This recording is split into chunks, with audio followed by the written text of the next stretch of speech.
Hey guys, welcome back to the channel. This is a story about what if Team 7 was in Pokemon. Before I start, please support for more amazing content and do consider subscribing to my channel and share this video with your friends. This is written by Eevetta and link in description and support writer. Let's start the video. Prologue: An early start of shiny foxes and rude wake-up calls. Ring ring ring. The groan was only the response given as the boy just rolled over in his sleeping position. Ring ring ring. Again, no response except loud snores. At the foot of the bed, a beautiful silvery white fox with 9 tails began to stir at the sound, but she also refused to get out from her comfortable position. As the alarm clock kept ringing, the fox had no choice but to wake up and grudgingly open her eyes, revealing bright ruby red hues. She then stood up and walked annoyingly towards the infernal alarming device, trails of sparkling stars falling towards the ground and disappearing. Seriously, what was the purpose of humans ever creating such noisy appliances? The fox didn't have a clue, but nonetheless didn't dive deeper into the matter. What mattered now was shutting it up. She lifted herself halfway on the bed and used her paw to press down at the stop button her owner told her to press. Whew, finally the ringing stopped. The vixen then made out the time. 9:00 am. Wasn't her owner supposed to meet his team at 9? Giving out a sigh, she proceeded to wake up her human the usual way. A few nudges to begin with, and if that didn't work, she'd start nipping at his earlobes and maybe his hands and clothes. If that didn't work either, she then resorted to her most used method. Not wanting to damage his blanket again or pillow, she thrust them down on the floor, leaving the blonde with only the bedsheets. She inhaled and opened her mouth, letting out a jet stream of fire aiming straight at the boy. The result was instantaneous. Her human jumped at least 5 feet in the air and started flailing as his clothes were on fire and shouting out for someone to put the flames out. She watched for a bit, amusement playing in her eyes, yet she knew she shouldn't let him suffer for long.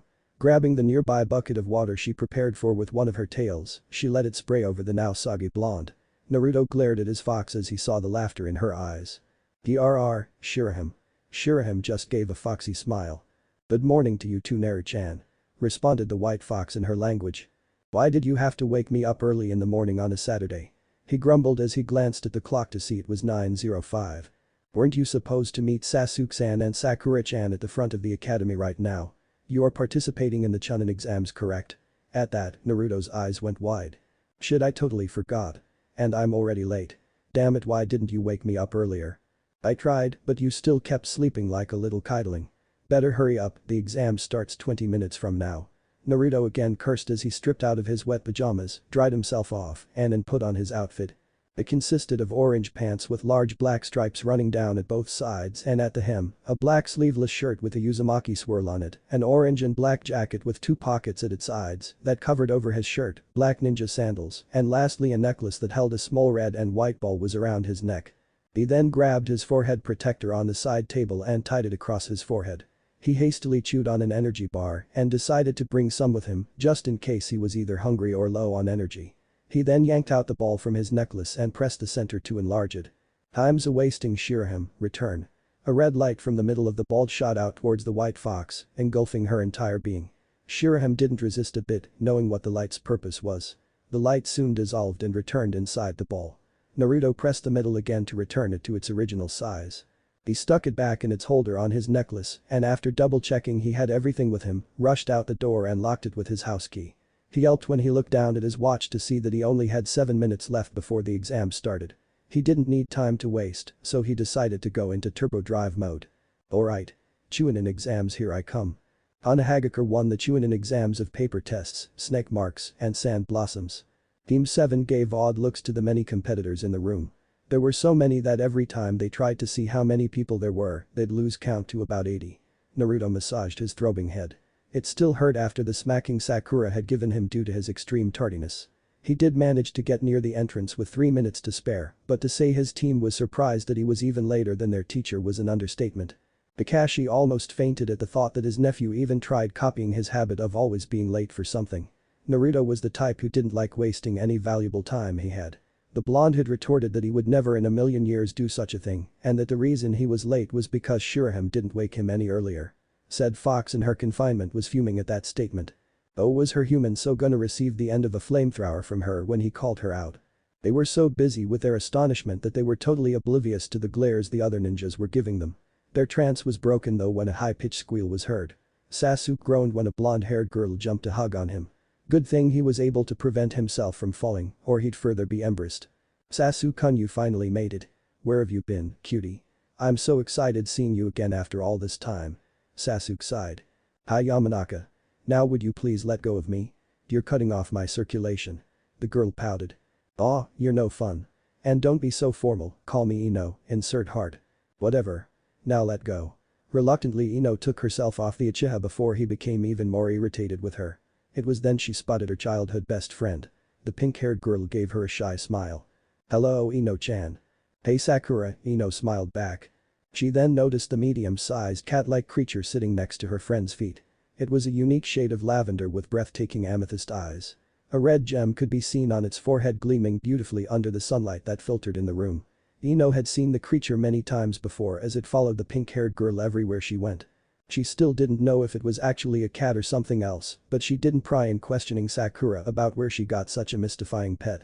Hi there Ify, it's nice to see you again, she cooed as she petted the creature's head. Esp. You too. She greeted. Another thing Ino found weird. Instead of a meow, she always said esp, espion or eon, that alone gave her doubts that it was actually a cat. Anyway Sakura, I meant what I asked earlier to Sasuke-kun, where have you guys been?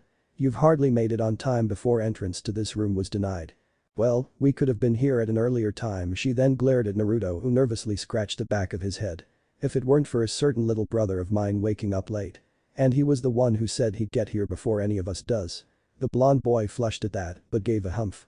Heh, figures the idiot would be the fault of Sasuke-kun's tardiness, snorted Ino. Aw, don't be so rough on Itato, Ino-chan. He was probably just too excited to sleep. I know Sasuke and I were. I don't get why you three would be so hyped up about some troublesome test, replied an annoyed voice. They turned to see Ino's other two teammates Shikamaru and Choji walking their way. Let's just flunk this thing so we can save ourselves the embarrassment. Like we'd do anything like that, you lazy ass, Naruto chided. We've been waiting for months for this exam to start since we returned here to Konoha. Oh yeah, you guys went missing for 5 years. Frankly, I'm curious to know why you guys were gone, but it's too troublesome to ask. You guys would probably not answer anyway. The blonde smirked. You better believe it, Shikamaru. The pineapple-haired boy just rolled his eyes. Hey, there you guys are, called out a voice. At the sight of who it was, Naruto's smirk grew.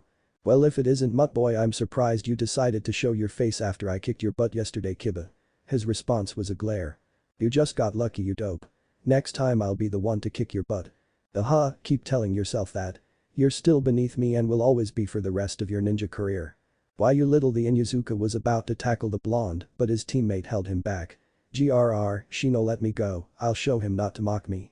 Calm yourself, Kiba, we'll get qualified from the exams if you cause any trouble, Shino reprimanded him. Next to him, a pretty brunette looked worriedly at them. Hey Kiba-kun, please don't fight, she pleaded to the boy. At the sound of her voice, Kiba immediately stopped his thrashing. He had almost forgotten about Hinata. If they get kicked out of the exams now, then she would fail it as well, and that'll spell trouble with her at the Hyuga complex, mainly with her father. He'd only met the head of the clan once, even then he found it the most unpleasant experience he had ever encountered before. The man really had it on his teammate. With all the harsh things he says to his daughter, it was no wonder she was the way she was. Heck, even her sister and cousin seemed to despise her. Knowing that his teammate wouldn't do anything rash anymore, Shino let him go. Ah, just you wait, fox boy, I'll get you yet. Naruto only blew a raspberry at him. Far in one of the corners of the room, a Leaf Nin watched closely at the antics of this year's Rookie 9. At a mere look, he'd have to say that the bunch was pretty impressive. From reading their nin cards and gauging their chakra levels, he'd say the group had potential to become Chuninins no problem. But he shouldn't say such things lightly. They might have the potential, but not really be able to use it to its full extent. Of the whole lot, the ones that intrigued him the most were the 3 that were trained by the copy ninja, Hada Kakashi. According to reports, they had mysteriously vanished from the village 5 years ago and had without warning appeared in front of Konoha's gate, nearly depleted of chakra just a half a year ago. They were questioned after they woke up, but it seemed they didn't feel like giving the full story since they only gave a vague response. And because of that time gap, he was unable to fully get any info on any of them, with the exception of Kakashi. All he knew were their history backgrounds and nothing else. He hoped that in this exam, he'd be able to get more insight on their abilities. After the bickering of the 2 rookie nins, Kabuto decided to take that as cue to greet the bunch. However, before he even got to take a step, a loud boom was heard at the front of the room. When the smoke cleared, he and everyone saw a fair number of proctors present and taking glances at the candidates in the area. Damn, he had made his move too late. No matter, he'll get the info he desired one way or another. After all, he didn't want to disappoint Lord Orochimaru, lest he get a good beating from the defected Sannin. He listened in as the scarred man in the front who seemed to be the head proctor start talking. Sorry for the late arrival. I'm Marino Ibiki, and I'm the proctor and chief examiner of the first exam. He introduced himself as he gave leers to the genins in the room. Most shuddered under the look, which Ibiki gladly took in. Alright, before we begin, I'll lay some ground rules. Fighting is unacceptable up to this point without the permission of the examiner. Even if it is given, anything that endangers another applicant is strictly forbidden. If any of you go against these rules, consider yourself and your team kicked out of the exams. Do I get my point clear from the lot of you? There will be no second chances. Seeing that everyone understood, he continued on. He told everyone about turning in their applications and picking up a seating assignment card. Whatever number they got was where they sat. After that he told all of the genins what they will be doing for the first part of the exam. At the knowledge that it was a paper test, Naruto nearly dropped dead. Sure, he was smarter than the average genin, especially when you've got a sister that practically was always getting you to study, but that didn't mean he was happy with the idea of doing a written exam. He even swore that Shiraham was laughing her butt off in her ball at his misfortune. It didn't help much with all the rules given. He can understand the process of taking off points when you got a question wrong or if you decided to cheat, and he can too understand the team total thing, but getting disqualified if you get all your points taken away. Man was that strict, yet understandable, even to a person like him. Then Naruto-kun. Upon hearing his name, the blonde turned to the person next to him. Oh Hinata, it's you. He gave an amused look at the way the girl started pointing her fingers together, her face stained a light pink. Yes, he knew she had a crush on him, and he appreciated her feelings. Yet he didn't think of her as nothing more than a friend, at least for now. Who knows, maybe he'll change his mind later on. He was willing to give her a chance if the opportunity arises, but for now, he'll stick with the friendship he has for her. Well, let's do our best, Naruto-kun. Naruto gave her a foxy grin. Yeah, let's. Good luck, Hinata. She nodded and averted her gaze to the test in front of her.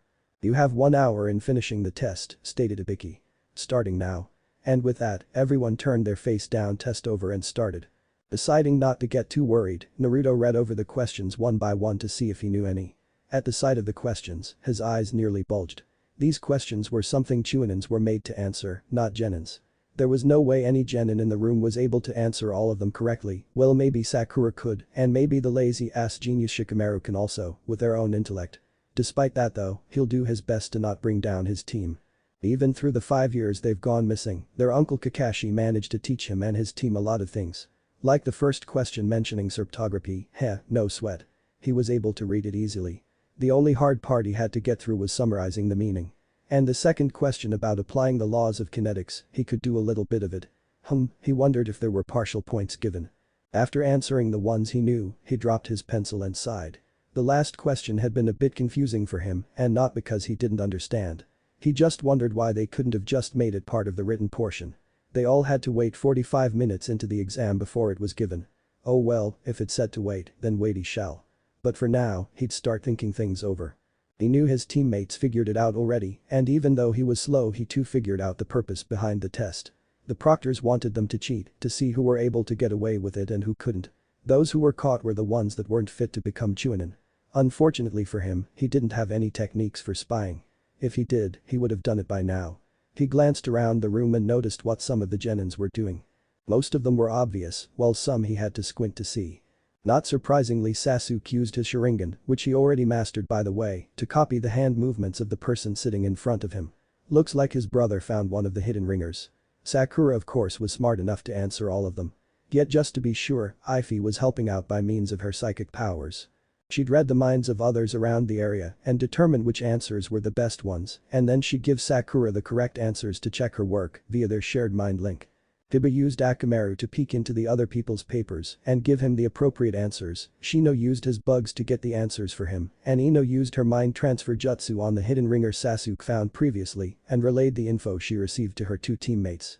A particular team he spotted was the one that consisted of Hyuga Niji, Hinata's cousin. He used the Byakugan along with a simple Jinjutsu to mask the bulging veins at the side of his eyes on another ringer he managed to find. His female teammate Tenten used mirrors to get the answers for both herself and the one known as Rock Lee. He didn't know them as much as his rookie friends, but he had to say that they were interesting, especially their sensei Mido guy, who proclaims himself as Kakashi Ajisen's eternal rival. Another interesting person was the red-haired guy from Sunagakur. He remembered meeting him after Konohamaru accidentally bumped into the guy's painted-face teammate during their play of Ninja. Yes, he felt the killing intent flaring from the Sunanin towards the puppet user. Yeah, he knew he was a puppet user, but it didn't really scare him at all. He had killing intents aimed at him many times to be immune to them, especially the ones he got from Kyuubi whenever he visited him. He then shook his head on the most obvious cheating method many of the genins were doing. I dropped my pencil and going to pick it up and secretly look at the person's paper next to me. Gig was so grade school. Even Konohamaru and his friends could think of a better cheating method than that. He saw the dude in front of him do that gig 4 times already, and it looked like he was going to do it once more. Oh, that guy was so out. Ach. Number 50, that's 5 strikes, you fail. See, what'd he tell ya? He was right on his assumption. The poor Konohamaru didn't know what hit him. With a frustrated sigh, he and his teammates left the room. During the middle of the exam was when teams upon teams were kicked out for getting caught cheating. Naruto felt the morbid atmosphere radiating from the nervous wreck genins in the room.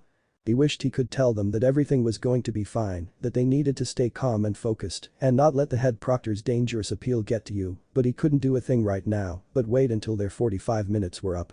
Finishing the answer for question 9, Sakura sighed in relief and looked over her work. Being a book nerd as others had called her certainly had its perks. She fully knew 5 of them and partially knew the other 4 written questions. Thanks to Ife's help, she was able to finish writing the partial ones with the answer she was given. Thanking her friend, Sakura got out from her pouch a blue block candy, which Ife was more than happy to be receiving. She then noticed something.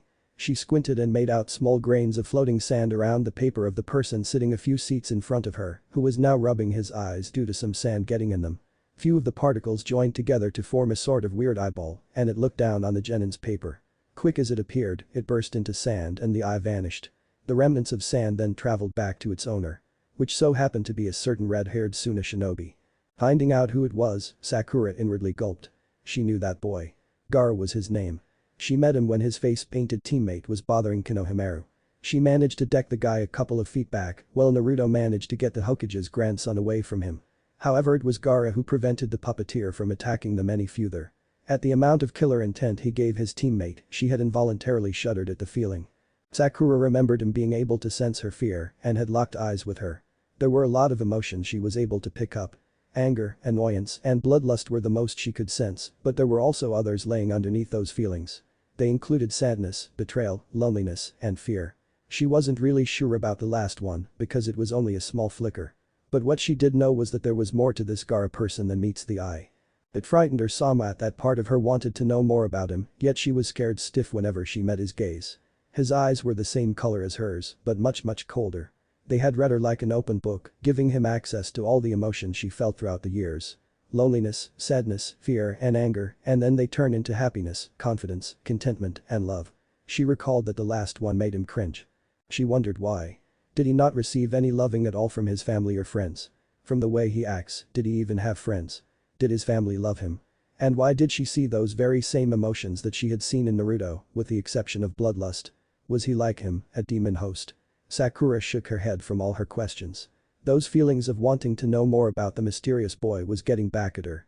Ife felt her friend's confusion and asked if she was alright. I'm fine, Ife, there's nothing to worry about. I don't believe you, but I won't pry. I appreciate that. Just know that I'm here to listen if you have any problems. I will. Thank you, Ife. The lesbian nodded and curled back up on her human's feet to resume her small nap. Sakura petted her head and scratched her ears as she gave an unconscious purr. Yup, having a human did sure have its perks. 45 minutes quickly went by and Ibiki called out that he would be now giving the 10th question. At that statement, everyone gave him their full attention. Some of them felt confident that they would be able to answer it correctly, while some felt nervous. One of them being Naruto, but he told himself that he'd gotten this far, so he'll keep going right down to the bitter end. He won't abandon ship now. He can't fail his team. He and everyone else gave mental WTFs when Ibiki told them the rule to the last question. Everyone had to choose if they wanted to either take the question or not. What kind of rule was that? No sane person would reject it. It's only logic that you would accept it, since if you don't, then you get disqualified. The next and final rule was what made all the genins give out protests of outrage. If any of them accepted the question but got it wrong, then they would still fail, and the worst part was that they'd never be able to take the Chunin exams ever again. It was a no-win situation either way. Naruto gulped but kept telling himself to stay calm. It was one of the things his uncle taught him and his teammates, always stay calm no matter how bad things get. It'll help you think more clearly and be able to find the best solution out of a problem. When the head proctor asked if there were anyone who wanted to quit now, there was complete silence. Then one after another, genins started raising their hands and calling it quits. Naruto was disappointed with their lack of spirit, but he could understand their feelings. However, unlike them, he was willed to risk staying a genin forever than easily admit defeat now and quit like a coward. It was then he noticed his sister slowly raise her hand. WTF is she doing? He and Sasuke silently exclaimed in unison. The other people who knew her well enough or to an extent also gave shocked looks. Was she really doing what they thought she was doing? Sakura, no, Ino silently cried to herself. Naruto was about to yell at her to stop when she punched her hand turned fist down hard on the table, creating a hole in it.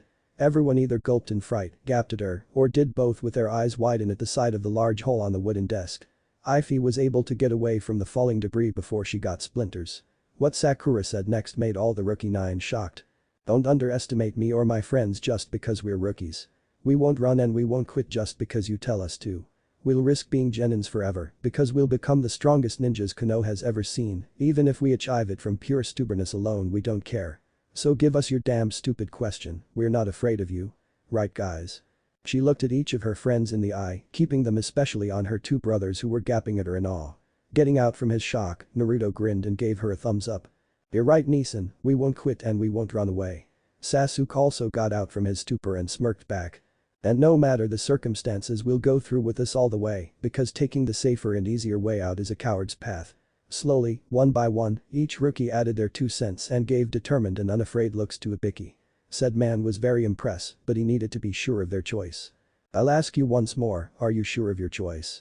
This decision will no doubt end up affecting your entire lives. Quit now while you still have a chance. He was mildly surprised when they didn't even batter an eyelid. It was Naruto that made the next move. No way, we never go back on our word. Because that's our ninja way. All the rookies simultaneously voiced out loud. They may have not known each other that long, but they'd be damned to have their pride as ninjas be ruined by looking like lil fraidy cats also. Being around Team 7 for many joint missions had greatly affected their perspective on ninja life, especially around Naruto. The mission to Wave Country was the experience the genins would never forget. The death of Haku and Mamachi's Abusa being the highlight of finally opening their eyes to the real world of being in the ninja profession. Ninjas are tools to their country and nothing more.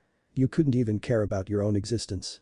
However, the rookies didn't want to think themselves as just tools.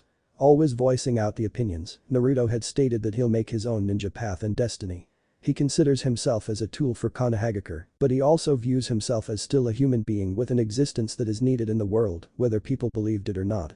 And all the promises he'll make, he'll never go back on. This immediately got in through the heads of his fellow genins, and they adopted it as their ninja way too, openly or secretly. It was finally after their outburst that all the tense atmosphere in the room vanished. The Jounin looked around to see that 78 genins were still left in the room. None of them even had an ounce of fear or doubt in them after the Rookie Nine's outburst. It was spoken with such confidence that it was hard not to have your spirits risen up from that one statement alone. Such interesting and entertaining kids, especially the pink-haired girl that started the whole fiasco. He was also surprised with her abnormal strength. It made him feel like he was once again in the presence of the legendary Sanin Tsunade. If he didn't know any better, he'd say that he was looking at her younger self or her future apprentice, how an ironic thought huh. He looked towards the other proctors who gave him nods back. There was no point dragging it out any longer since no one else were willing to quit. Very good call. Now for everyone that's still here everyone tensed. This was it, the final question that would decide their careers as ninjas.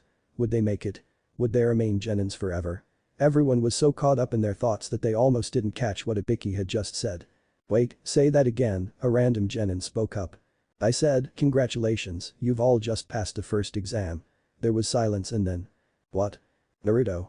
Despite the ominous presence of the forest, Naruto and his team seemed to not let it affect them even in the slightest bit. Maybe it was because this wasn't their first time traveling into a forest with infested danger that they weren't scared. Or maybe it could be that they were still soaking the events that happened earlier.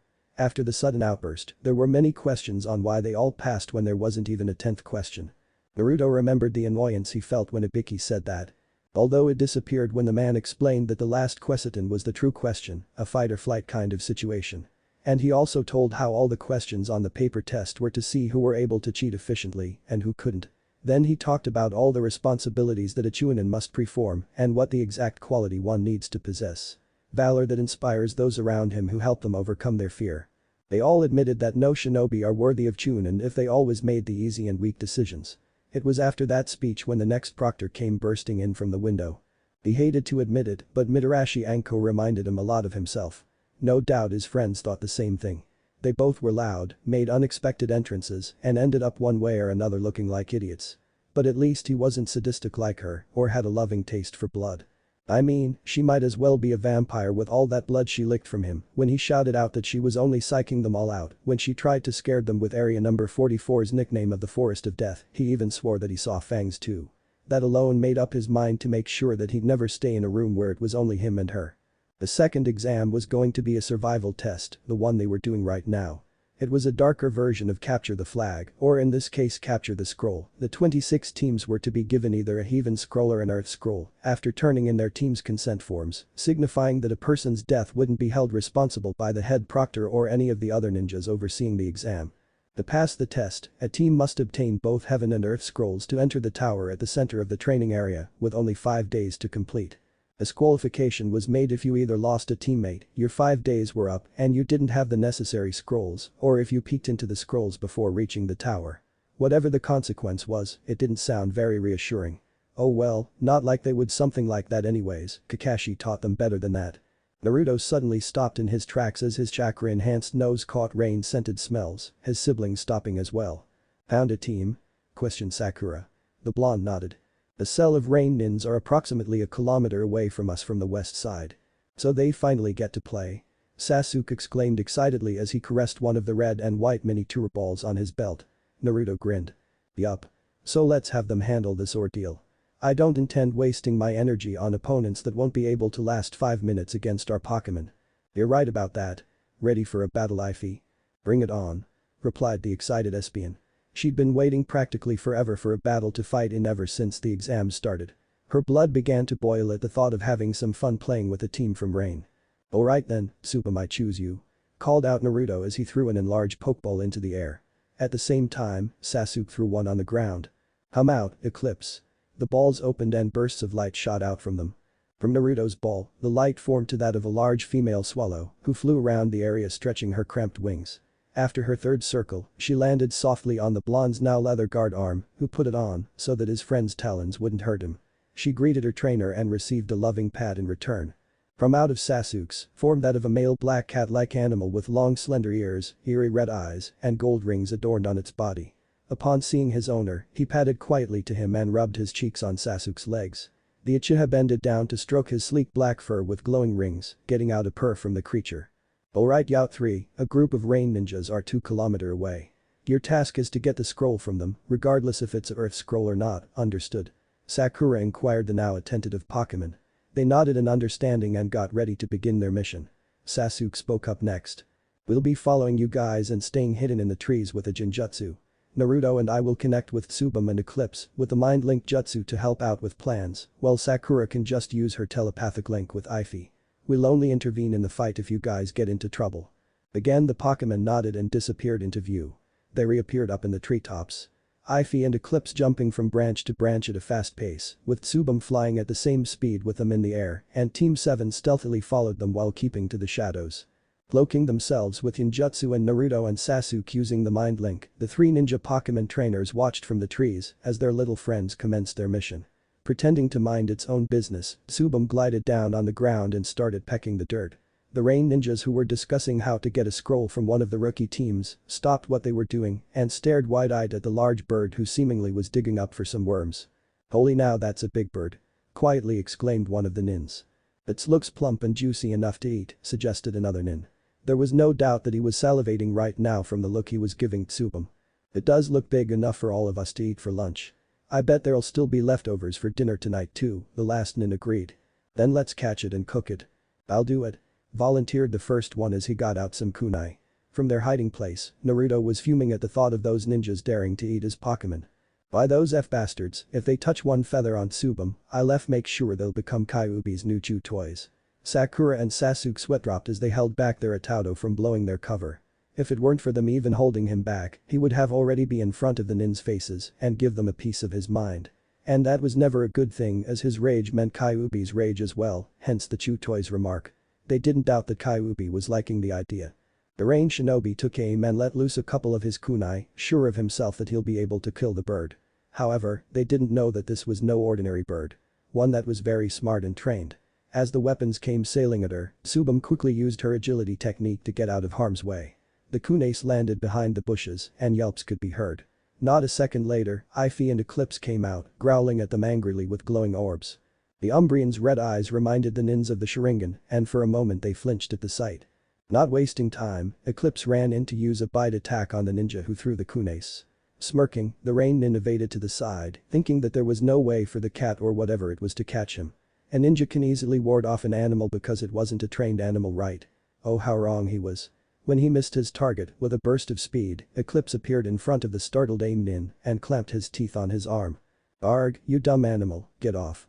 Try as he might, he couldn't get the Umbrian off his arm. It wasn't until he grabbed the creature's neck that he managed to get it off of him. "Eclipse, bite his hand and then use Screech on him now," cried Sasuke in his friend's head, seeing that the Pokemon was having a bit of trouble breathing. Obeying, Eclipse forcefully bit the range genin's hand and then gave a ear-piercing screech. It was such unfortunate of him to have received the attack directly in his eardrums. Eclipse watched in satisfaction as his captor yelled in agony of his now blood-oozing ear. It'd be a while before he could hear again. The Moonlight Pokemon disappeared from his place and then reappeared next to Ify, who was having fun floating the other members around in the air with her confusion technique. It wasn't long until the Espion group bored that she sent the two to Dreamland with a Pishik attack. While her teammates were enjoying tormenting the Rain team, Subum had searched through their packs and soon came across the exact scroll they needed to pass the exam. With the entertainment done, Team 7 cancelled their Jinjutsu and jumped down from their perch. Accidentally stepping hard on the now unconscious ear-bleeding ninja, Naruto hastily made his way towards his swallow. "Subum, are you okay? Did a kunai ruffle any of your feathers? Did those mean nins scare you? I swear those guys are dead meat for even think about making you their meal," he fussed over his Pokemon like a mother hen. "I'm fine, Naruto-kun, stop worrying," Subum replied. "Are you sure?" he asked again. It was then he noticed one of the feathers of his swallow's right wing was cut in half. Growling at the sight, he ran back to the unconscious Rain nin and started berating his form with curses, kicks, and punches, while the whole time shaking him in the process. The others sweat dropped and Subum sighed. His trainer and his overprotectiveness. But at least she knows that he definitely cares for her and his other Pokemon. Knowing that they should be heading to the tower now, Sasuke called out to his teammate. "Boy, Naruto, you've done enough damage to last him a month's time in the hospital. You've made your point, now let's go." Taking one last glare at the three Rain ninjas, Naruto followed his retreating siblings and their Pokemon. Naruto. He just stood there in front of the gates, wondering if it was such a good idea of him to go here by himself. It took a while for him to ditch his partner, but either way, when he told him that he wanted to be alone, Fishface would do just that. Their mission can wait until after the exams ended, not that he cared though. He had already subdued the Chunin guards by means of hypnosis, but still debated himself from entering the wide large doors. It had only been last week that his group received the news of the copy nin, Hada Kakashi's sudden return to the village, from their spy in Konoha. He was uninterested about that piece of info, and he didn't bat an eyelash when the Kyuubi's container, Uzumaki Naruto's name was mentioned returning as well. However, it was a different story when Sasuke's name was brought up. He had tensed at the name, and even if he had his emotionless mask still in place, the others saw it. To say that Kisame and Deidara never let it down annoyed him to no end. When he and his partner were assigned to go to Konoha to retrieve the demon fox's host, he accepted the mission with much silent eagerness as possible. Since the day he lost Sasuke, he was never able to forgive himself. It was that guilt that made him drown himself in his role of captain of the Anbu. Mission after mission he received, he took without a single thought, hoping that on one of his missions, he would find this little brother. If he did, then he would stop hearing his mother, Mikoto, silently cry to herself when she thought she was alone, as well as himself from having lack of sleep due to dreams of that day. As for their father, Fugaku, he might have not shown it, but he too was devastated for his missing son. Itachi never did know if their father did care about Sasuke or not, but from the way his father was acting, he'd realize how much Fugaku cared.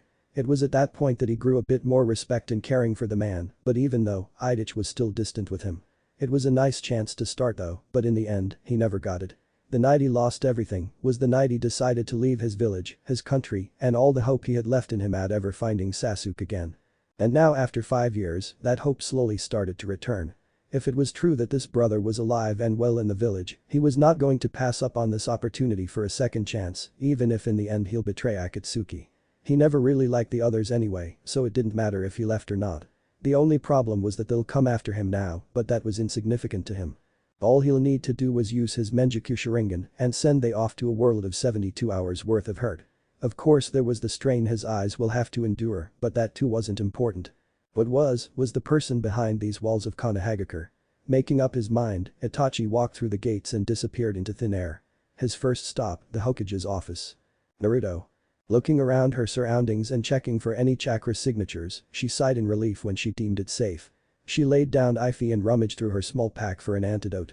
Spraying the medicine onto her Espion, she watched as Ify's irregular breathing returned to normal and her scrunched-up face relax. However, her mild fever was still there. Getting out her water bottle, she twisted the cap open and poured some of the contents on a piece of small cloth. Twisting the cap back on, she laid it down to the side.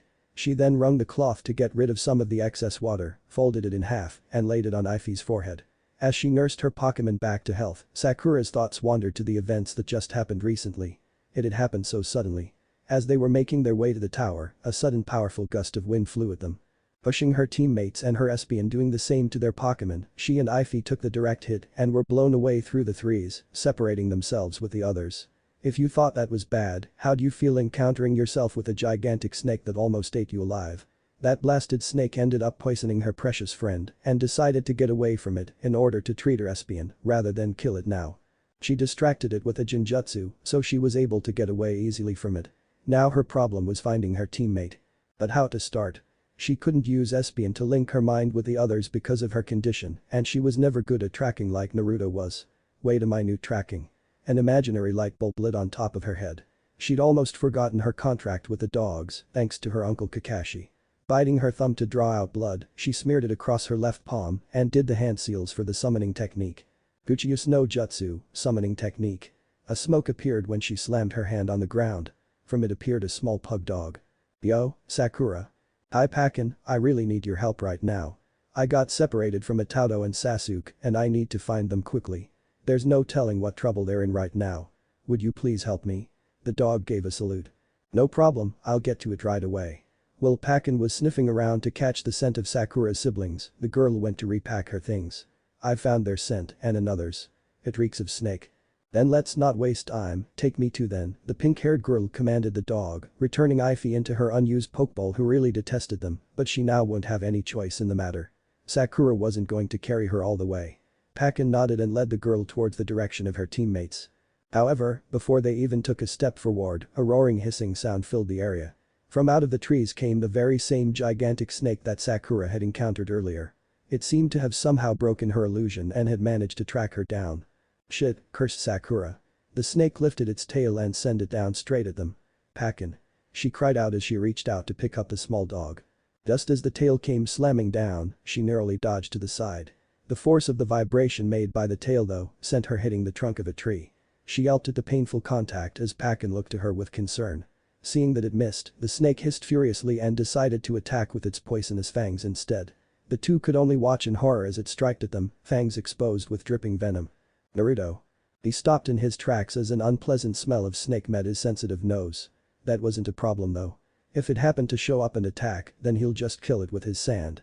However, there were other scents that he caught mixed in with the snakes, one of them was unmistakably a dog smell which he really hated and the other. He sniffed the air again to try and get the scent. He found it to be the exact sweet scent that he came to like, a very foreign smell to people from sand. It was the smell of cherry blossoms. He had found a sakura tree not long after they arrived in Konoha and had been addicted to its scent since then.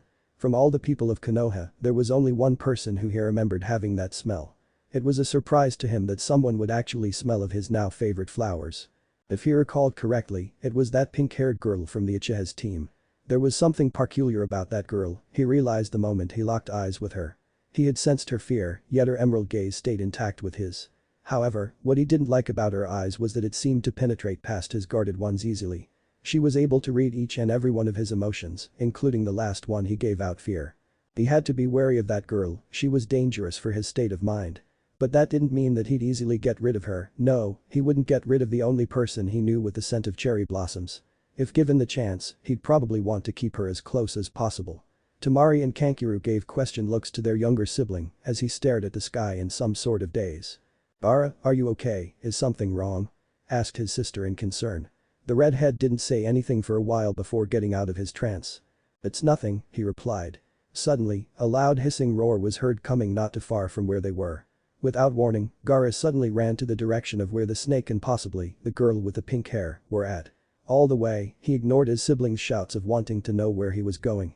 They weren't the boss of him, so he didn't have to give them an answer.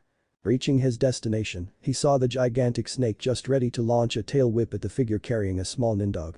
He was right, it was the girl from the Uchiha's cell. His siblings arrived and all three watched as the girl narrowly escaped the full blow of the snake's tail. However, the after effects of it knocked her towards a tree. "Hey, isn't that the pink-haired girl from yesterday who decked you, Kankuru?" questioned Tamari as he gave a slight smirk towards her brother. Kankuru gave a growl as he absently rubbed his face. "Oh, he remembered the girl alright, the one who embarrassed him in front of the others. Little B thinks she's able to get away from embarrassing me. I hope she does get eaten by that snake." The next thing he knew, sand was around his neck and choking him. The two turned to their youngest brother, who gave Kankuru the deadliest glare he had ever given him. "Say something like that again about her, I'll kill you." And with that he released his sand chokehold. The two siblings gave him shocked looks to his response to that statement. It even shocked them more when he started to perform his signature jutsus. It was then they noticed the snake strike at the pink-haired Kunoichi who was paralyzed by fear. Sabakukyu, coffin of crushing sand. Before the snake got an inch from its prey, sand covered its entire being. Sakura and Pakin's eyes widened at the struggling snake caught in the sand. "That technique who?" Tsubakusoso, imploding sand funeral, she gave a jerk when the sand crushed the snake and blood started spewing out in every direction, even on herself and Pakin. The sand then receded and when she got a glimpse of who it was that saved her, she gulped. "Georgia Gaara," she whispered shakily. As if he'd heard her, the redhead turned to her. Sakura flinched at the stare but did not run. It would be rude to do so, especially when he'd just saved her life. Using the trunk of the tree for support, she stood up with shaking legs. Having no grudge against the girl, Tamari walked over and helped her up. Seeing that since Gaara was not going to kill her, she might as well get acquainted with her. Besides, whoever's able to punch Kankuru that far back was okay in her book. "You okay, kid?" she asked. Sakura nodded and thanked the older girl. "You should feel lucky, kid, Gaara rarely saves anyone like that. He usually does the opposite." "Great, and that's supposed to make me feel better," Sakura bitterly thought to herself. She then remembered about her teammates. She had to find them. Getting herself from the blonde girl's grasp, she backed away and looked at them with apologetic eyes. "Sorry, but I have to go find my team." Just as she was about to make her exit, to Tamari and Kankuru's surprise, Gaara stopped her. "Wait, tell me your name." Sakura again locked gazes with those of the sand nin. She wondered why he would ask no, demand such a thing. She gave him a serene smile, one that caused something inside Gaara to stir. "I already know your name, so I guess it's only fair to give you mine. It's Sakura, Haruno Sakura. And thank you for saving me, Gaara-kun." And with that she turned and disappeared from the sand trio's sight. The others just stood there shocked at what just happened. Did they hear her say what they thought she said? She called Gaara with the kun ending. The redhead boy just blinked at the suffix the girl had given her. Tamari got out of her gaping expression and sent secret sly smiles to her baby brother, and Kankuru, well, he just continued to stay in his shocked stupor. "Naruto. We're getting closer, Sakura, and I'm smelling a strong scent of snakes," called out Pakin. Sakura grimaced. "Great, just what we need, more snakes." She absently wiped the blood still on her cheek away with her hand as she thought back to the event earlier. Gaara had saved her and Pakin from death, and to that she was grateful. She was correct to assume that there was more to him than what meets the eye. Now all she needed to do was try to get him to warm up a bit more. She was sure that if he did, then he'd stop killing people for no reason at all. But first, she had to start getting comfortable around him if she wanted to open up his closed shell. "Sakura, we're here." Snapping out of her thoughts, Sakura gave a gasped look when she saw Naruto and Tsubame passed out on one of the branches and Sasuke and Eclipse fighting against a grass ninja. Jumping towards the branch, she checked to see how her little brother was holding up. Nothing noticeable seemed to change, but his seal seemed to be tampered with. She would have to take him to the Hokage to get it fixed. Evil laughter that sent shivers down her spine came from the grass ninja. She gave a horrid look as the person's neck started to stretch and head towards her Uchiha brother. Without thinking, she gathered chakra to her legs and leapt from the branch she previously stood from. When she reached Sasuke, he pushed him and Eclipse to the side, taking the bite instead. The grass nin seemed to curse as his power transferred into the girls instead of his intended victim. A black cherry blossom mark appeared on the girl's neck, signaling that the transfer was complete.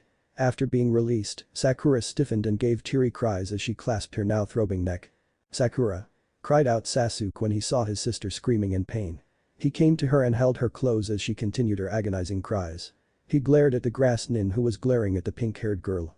"You, what did you do to my sister? Just who are you?" he demanded. The ninja smirked and ripped off the rest of his burnt face mask. "I'm sure you've heard of me, Sasuke-kun, my name's Orochimaru." Indeed, Sasuke knew about him. He was the treacherous Sannin who performed illegal experiments on people in secret. He was found out but managed to escape the village, thus becoming a missing nin. He was the most wanted criminal in all of Konoha.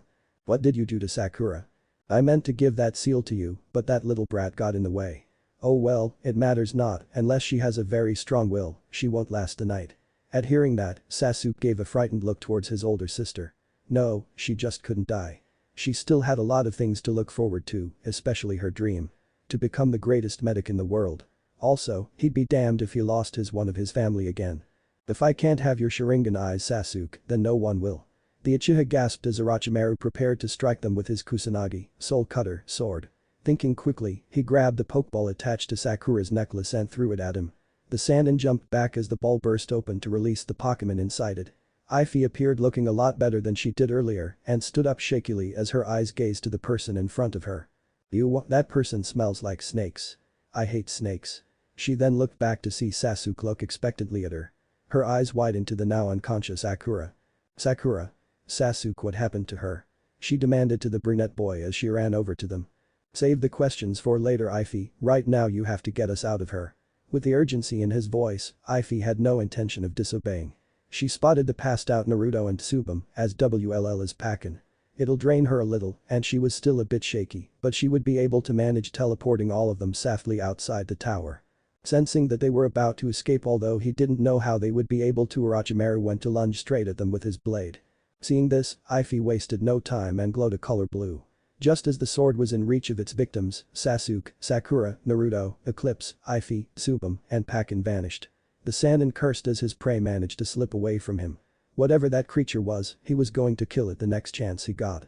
Naruto. DBC. Onahagakure 2 The prelims of Big Brother's, healings marks, and bug controls. Sarutobi sighed as he thought about what was just told to him. To think that he would now of all times choose to make his presence known, but he should have expected this. His old student Orochimaru disguised himself as one of the participants in the exam in order to corner the last Uchiha. Anko had faced against him, but, and not surprisingly, was not able to kill him. She had also informed him that he had failed to put the cursed mark on Uchiha Sasuke, but had somehow ended up giving it to Team 7's Kunoichi, Haruno Sakura. The poor girl was now resting in one of the tower's medical wards, only after Kakashi sealed the mark with the help of Anko. Not only was she unconscious, but Naruto as well. Sasuke had informed his teacher that Orochimaru did something to his seal. He'll have to take a look at it later. Right now, however, he had to deal with a certain someone. Turning back to the man in front of him, he surveyed him with critical eyes. "So you want to see your brother?" It was more of a statement than a question. The man nodded solemnly, his eyes for once not harboring the Sharingan. "I see. Then what will you do afterwards? If you're planning to become a Konoha shinobi again, you'll have some tough times ahead of you. The village won't accept you coming back here so easily unless you told everyone the truth, although I doubt it would help very much, and not just that, the Akatsuki will be after your head since you'll be betraying them. I've already considered the consequences, Hokage-sama, and I don't find them troubling at all. The only danger to me is the Akatsuki leader since I don't know his identity or his full strength. However, I'm still taking the risk." "Are you doing this because you are loyal to Konoha, or is it just because of your brother?" the old man asked. "Both," was the automatic response. Sarutobi raised his eyes at that, giving him the "oh really?" look. The man sighed. "How about a trade? Let me reinstate as a Konoha nin, and in turn, I give you information about Akatsuki. You do want to protect Naruto-kun, correct?" He knew that hit the mark for the Hokage. It didn't take a genius to know that the old man very much cares for the demon host, no matter how much he hides it. It was just easy reading people like open books. It was one of his talents after all. Knowing he got the Konoha leader in the palm of his hands, Itachi inwardly smirked and did a little victory dance. Knowing he was caught, Sarutobi sighed in defeat. "Alright, I'll reinstate you to your jounin status, and in return, you provide me with everything you know about the Akatsuki. It's a deal then." However, the Hokage gave him a questioned look. Would it be alright to just observe everyone first in henge form before revealing myself? You want to watch the exams before your identity is found out? Hi. I don't have a problem with that, but it would be best to have some of the Anbu and Jounins that I trust know about you, especially Kakashi. After all, he isn't only Team 7's teacher, he's also the 3's legal guardian. What do you mean by that? Questioned Itachi. He could understand Sasuke, but Naruto and the Haruno girl. Remember that they disappeared 5 years ago? It would seem all 4 of them vanished at the exact same time and have been together since they came back here half a year ago. During that time, he legally took them under his wing since they were orphans. Sasuke and Naruto-kun are orphans, but doesn't the Haruno girl still have her parents? Unfortunately, she doesn't. The day before she disappeared, her parents died in a mission, and she had no living relatives due to the Kyuubi incident, so she was scheduled to be taken to the orphanage. However, that never happened, and since knowing that, Kakashi took her in as well. Now his students are his family, so the 3 consider each other siblings, with the Haruno girl being the oldest. Is that so? Stated the elder Ichicha in somewhat of a saddened tone. Don't tell me you're now having doubts about seeing Sasuke again. The truth is I'm a bit nervous in seeing him again. Does he have the knowledge that I'm a missing nin? We just told him that we didn't know if you were actually alive since your body was never found among the other dead Uchihas. If it will help calm your nerves down a bit, he was relieved to hear that you might still be alive. He looked hopeful, saying that he wanted to see his brother again if he was indeed alive. He chuckled at the surprised expression on Itachi's face. Such a look was ever so rare on him.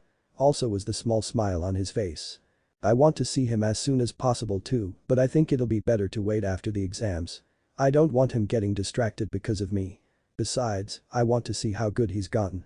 At that moment, someone decided to barge in. It was Hada Kakashi. All words left the Jounin when he saw the supposed killer of the Uchiha massacre standing just a few feet away from him. He narrowed his eyes and took on a defensive stance. Seeing that the copy nin was about to attack, Sarutobi ordered him to stand down. This confused the Jounin to no end. It's alright Kakashi, Itachi means no harm. The Jounin bristled. How can you say that when he's the one that killed the Uchiha clan? At the fierce tone of accusation, Itachi winced. He did no such thing, he was framed. Retorted the Hokage. Both Jounins gave surprised looks to their leader's angry face. But you said that he. That was a lie and not exactly the whole truth. Then who killed them? He questioned this more to Itachi than the Hokage. Even I don't know that, replied Itachi. I was on a mission the night it happened. When I returned to Konoha, Hunter Nins chased me out of the village, telling me that since I killed the Uchiha clan, I was now S-rank missing nin, and that I was ordered to be eliminated on the spot. They then turned to Sarutobi who now had on a worried expression. You know, don't you Hokage-sama? Inquired Kakashi. The Sandaime didn't answer though, he just stood from his seat and glanced out his office's windows. There was a moment of silence before he finally spoke up. I didn't know at first, but my pupil Jiraiya had been giving me reports about the organization that you were involved in Itachi. Upon one of the discussions he heard between some of the members, he found out the truth behind the Uchiha massacre. He turned his head and bore his eyes straight into the Uchiha's onyx orbs. Itachi, the killer, or should I say the killers of your clan, was the Akatsuki themselves. Itachi's eyes widened at that. Naruto. He watched with worried eyes as his sister's face continued to scrunch up in pain. Even after Kakashi and Anko sealed up the cursed mark, it still somewhat affected the pink-haired Kunoichi. He was glad though that he managed to get her help in time, or the worst could have happened. Oh well, it matters not, unless she has a very strong will, she won't last the night. He remembered clearly what the snake told him, but he was indeed scared she would end up dead tonight. But that fear left when his uncle said that he'll be able to save her, and he believed him. He also mentally smacked himself for not having enough faith in his sister. Sakura may be shy, but she did have a strong will to live long enough to fulfill her dream. He guessed being around Naruto for 5 years helped her in that department. He looked towards his younger brother who had yet to wake up. He wasn't really hurt, save for a mild concussion, but he was now cut off from the Kyuubi after Orochimaru sealed its chakra away from him. And since Naruto was cut off from the fox, so was Shirahime. After all, she is Kyuubi's adopted daughter and she gets power from him as well when she's in danger or is really in desperation. Both Host and Pokemon are connected to the Biju, and with him sealed off, they aren't able to use his chakra. And speaking of Pokemon, Subam was unconscious as well, although she was healing quite nicely. For Eclipse, he had some cuts and bruises, but he was healing fine as well, and was now resting on a cushion at the foot of Sakura's bed. Ify too was taking a nap next to her brother Eclipse, as she was exhausted with earlier events. The nurses and doctors had given them weird looks, but didn't say a word when they bandaged up their pets too. There was a comment about how Eclipse looked similar to a demon with its red eyes and black coat with glowing rings, and the Pokemon ended up nearly biting off the hand of the doctor examining him. He managed to keep his Pokemon from attacking the doctor and berated not only Eclipse but the doctor as well. The doctor apologized but asked to switch with a nurse instead, not totally convinced that the cat-like animal wouldn't bite him anymore. Eclipse had looked smug at the doctor's retreating form and put up no fight against the nervous nurse who continued his checkup. Sasuke even swore he saw the doctor glare at his pet and he had to hold back his laughter. Eclipse could be such a troublesome Pokemon. Knock knock. Who is it? Sasuke asked the one opposite of the door. I've brought the Hokage and a medic nin with me, Sasuke. They're here to check up on Naruto and Sakura. Okay, Aji-san, was his response. The door slid open and in came the leader of Konoha, a handsome green-eyed brunette medic nin, and his uncle Kakashi. It was only for a second, but he swore he saw the medic nin give him a somewhat shocked look. It was quick, so he wasn't sure if it actually occurred. Not thinking too much into it, he stood up and bowed at the presence of the Hokage. It's good to see you again, Hokage-sama. Yes, it's been a while, has it, Sasuke? Are you here to fix Naruto's seal? He questioned. I'll have to check what has been done to it, but I assure you I'll be able to fix it to the best of my abilities.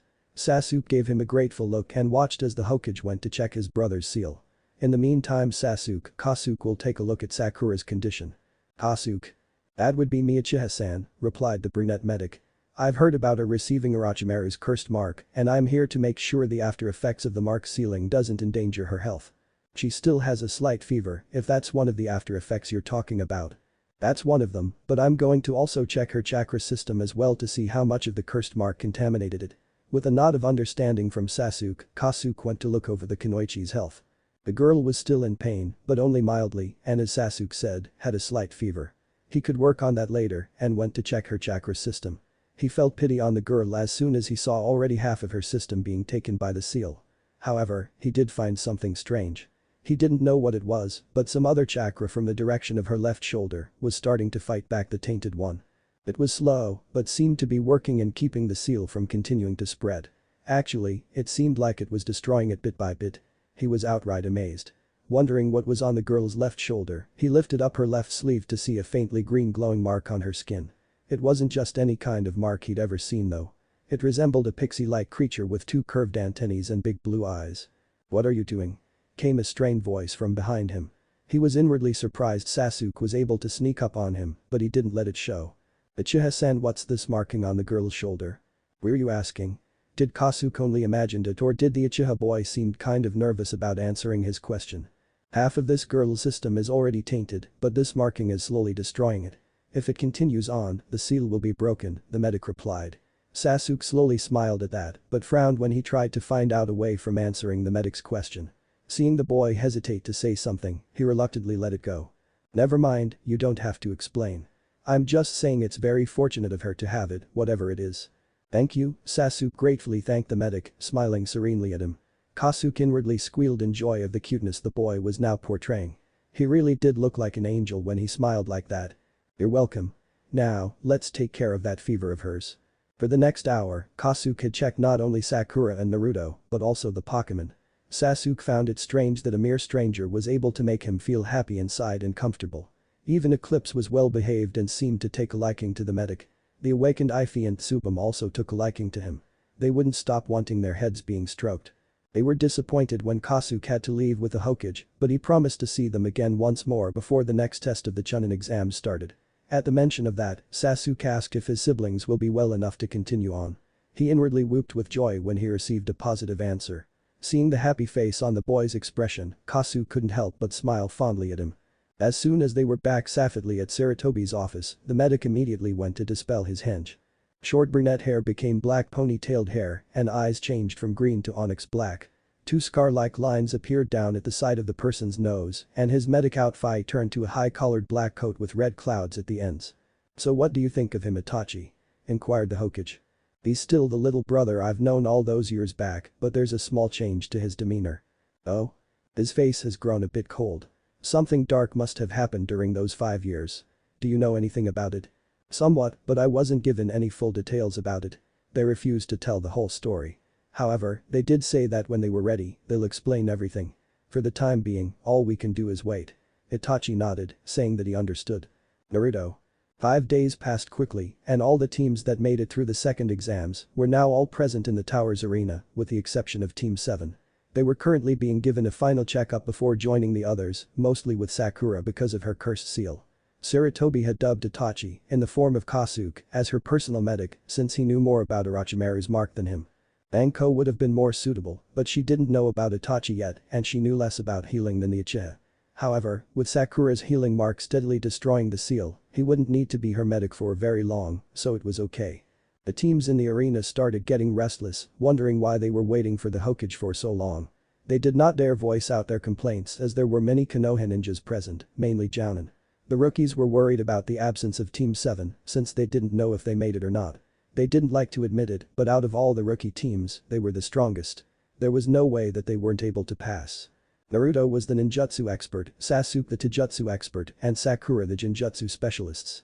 Both boys were the powerhouse, yet the blonde was the defense as well as the diversion, and the Uchiha had high unmatched speed and accuracy. As for the Kunoichi, she was the tactician and the genjutsu detector, as well as the medic in the team. Also, their teamwork was flawless. When one member was in trouble, the others would help. The area a teammate was weak in was covered by the others. They had seen many times on their joint missions their teamwork and that inspired the rest to do the same. They weren't that close, but they were getting there. They weren't the only one worried about Team 7's lack of presence. Gaara and Temari noticed the pink-haired girl wasn't around and both, with Gaara hiding it, were worried she might not have made it. If that was the case, Gaara was going to start a bloodbath with the ones responsible when he finds them. However, the rookie 9 and the two Sand Sibs grew relief when they saw Team 7 arrive in the room with the Hokage, their Jounin instructor, and a handsome brunette medic. They seemed fine, but they noticed Sakura clutching her right hand on the left side of her neck rather tightly. When the team made it in line, they greeted their friends. "So you did pass after all. I was scared something might have happened to you guys," Ino spoke with concern. Sakura smiled. "Don't worry, we wouldn't be here if something did happen." "That's true. Although I'm surprised that you guys came here last. We were sure you guys would finish first, considering your unique abilities." "We were first," replied Sasuke. "The Hokage wanted to have a word with us and he kind of lost track of time," he fibbed. Sakura nodded at that. "Yeah, so you don't need to worry, Ino-chan." "Okay, then why are you still clutching your neck?" For a split second, the others could see the girl's eyes widen, but she just grinned sheepishly. "Oh, well it still aches from the position I slept in, that's all. It'll go away soon." The others seemed unconvinced though, but they decided not to go any deeper on the matter. They turned back to the front when the Hokage started his speech. When no one was looking at her anymore, Sakura sighed in relief. Closing her eyes, she concentrated on the greenish energy coming from her left shoulder. She could feel her legendary Pokemon's mark pour out seeps of its power throughout her whole system, slowly destroying the tainted chakra of the Snake Sanin's mark. If she were to estimate the time needed for Celebi's power to finish off the seal, she'd say a week more at best, unless for some reason it started acting up on its own. "Celebi, I thank you for helping me with this. I promise when I see you again, I'll give you a slice of fruitcake." She knew the time traveler wasn't with her now, but she was positive it could somehow hear her thoughts. After all, it was part psychic. She came back to reality to feel Ivy nudge her right hand. She gave her a questioned look. "You've been lost in thought for a while that I was worried something was wrong. I was just checking up on Celebi's power. In a week, the seal should stop functioning." Ivy gave a smile. "That's good. Hooray for Celebi." The girl just smiled at her beginning partner and petted her head, making the Espion give a small purr. It was at that time that a sickly-looking Jounin arrived on the scene. He was the third proctor, Gekko Hate, and he was the one that explained about the third exam. It seemed there were still too many people, so a preliminary round was to be held to cut down the numbers of the remaining participants. He then asked if there was any one of them who would like to remove themselves from the exam while they still had the chance. She couldn't imagine any of them quitting after making it this far, but she was a bit surprised when a Konoha nin with glasses and a ponytail decided to give up. She then heard Ivy quietly growl at the retreating nin. "Hey Ivy, what's wrong? Something's not right with that guy. He smells of snake." Sakura inwardly gasped at that. That couldn't have been Orochimaru in disguise, could it? No, that guy's stench of snakes was much stronger than this one. I would have to guess this Kabuto guy is likely a subordinate of his, a traitor to the Leaf. We won't reveal him right now, but I want you to look into his mind. Gather any important info, and we'll give it to Hokage-sama when the prelims are done. "Right, leave everything to me," replied the Espion as she began to search the human's mind. To say that the things she saw made her sick to her stomach was an understatement, she would have spilled her guts right then and there. The display was worse than the time she witnessed a shadow Pokemon being punished for lacking discipline. She held it in though and quickly stored everything crucial she found. When the nin was too far for her to reach, she broke the link. Not far from where he stood, Kakashi narrowed his eyes. He recognized what Sakura's espion was doing and wondered what she had felt from the leaf shinobi that just left. Knowing her, she'd have Ify scan the person's mind for important events and then give it to either him or the Hokage if they seemed threatening. And by the expression on her face, it was serious, very very serious. His scrutinizing of his Kunoichi student didn't go unnoticed by some of the jounins around him. "Are you worried about the seal, Kakashi?" Sarutobi inquired. The silver-haired jounin shook his head. "No, it's not that. I know for a fact Sakura won't use it, she'll never let something as dangerous as that mark manipulate her. I do place my trust on her on not using its powers as well, but what is it that you are worrying about?" Kakashi didn't reply. He knew he could trust the old man with anything, and he could trust this info with some of the other jounins, but he couldn't say the same for the Suna and Oto jounins. "I apologize, but it's not of anyone's concern at the moment, Hokage-sama. Though, I will comply in telling you after this elimination round is over." Seeing the hidden plead in his eyes, Sarutobi relented. "Very well then, we'll talk later in my office." Kakashi smiled. "Thank you, Hokage-sama." Naruto. And so came the electronic scoreboard that held each genin's fate on which opponent they'll be fighting against. Almost all felt anxious and dread welling up in them as they saw the names being randomized. It took 5 seconds before the scoreboard presented 2 names. Uchiha Sasuke. vs. Aburame Shino. Right off the bat huh? Thought Sasuke as he gave a nod to Shino, who returned it with acceptance. The two got out from the group and faced each other. The rest of the genins were ushered towards the stairs, the rookie 9 and their teachers placing bets on who would win. Kasuke, Itachi, asked to join as well and betted on Sasuke. He was excited to see how his brother had gotten better over the course of his absence, especially his development of the Sharingan, since Kakashi told him of Sasuke's mastery of it.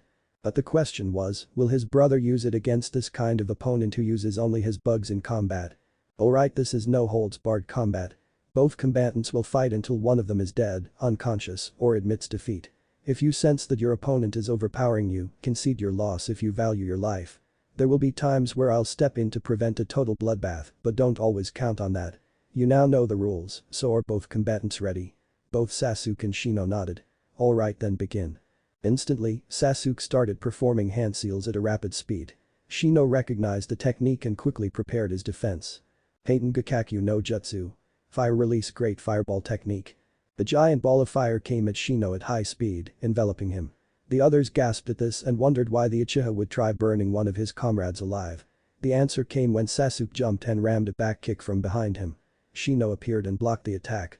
He grabbed his foot and swung the boy to the side to throw him, but before Sasuke was sent sailing, the Uchiha steadily took out a kunai and slashed it across Shino's face. Sasuke backflipped a distance from his opponent and landed gracefully on the floor. He glanced at the bug boy and saw Shino's bugs started coming out of the cut he created. He knew that things were going to get more difficult. Indeed it was, as he saw many of Shino's bugs cuttering across the floor from behind him. He turned back to his opponent who now had his left hand out, ready to signal his bugs to attack. "You're strong, Sasuke, I acknowledge that. However, my bugs have surrounded you. Even if you use any of your ninjutsus, I'll be there to interfere while they instantly be all over your unprotected back. And if you attack them, I'll be the one to attack your unguarded front. Either way you lose, unless you have a backup plan. Maybe use your Sharingan." Sasuke just smirked. "What good will that do?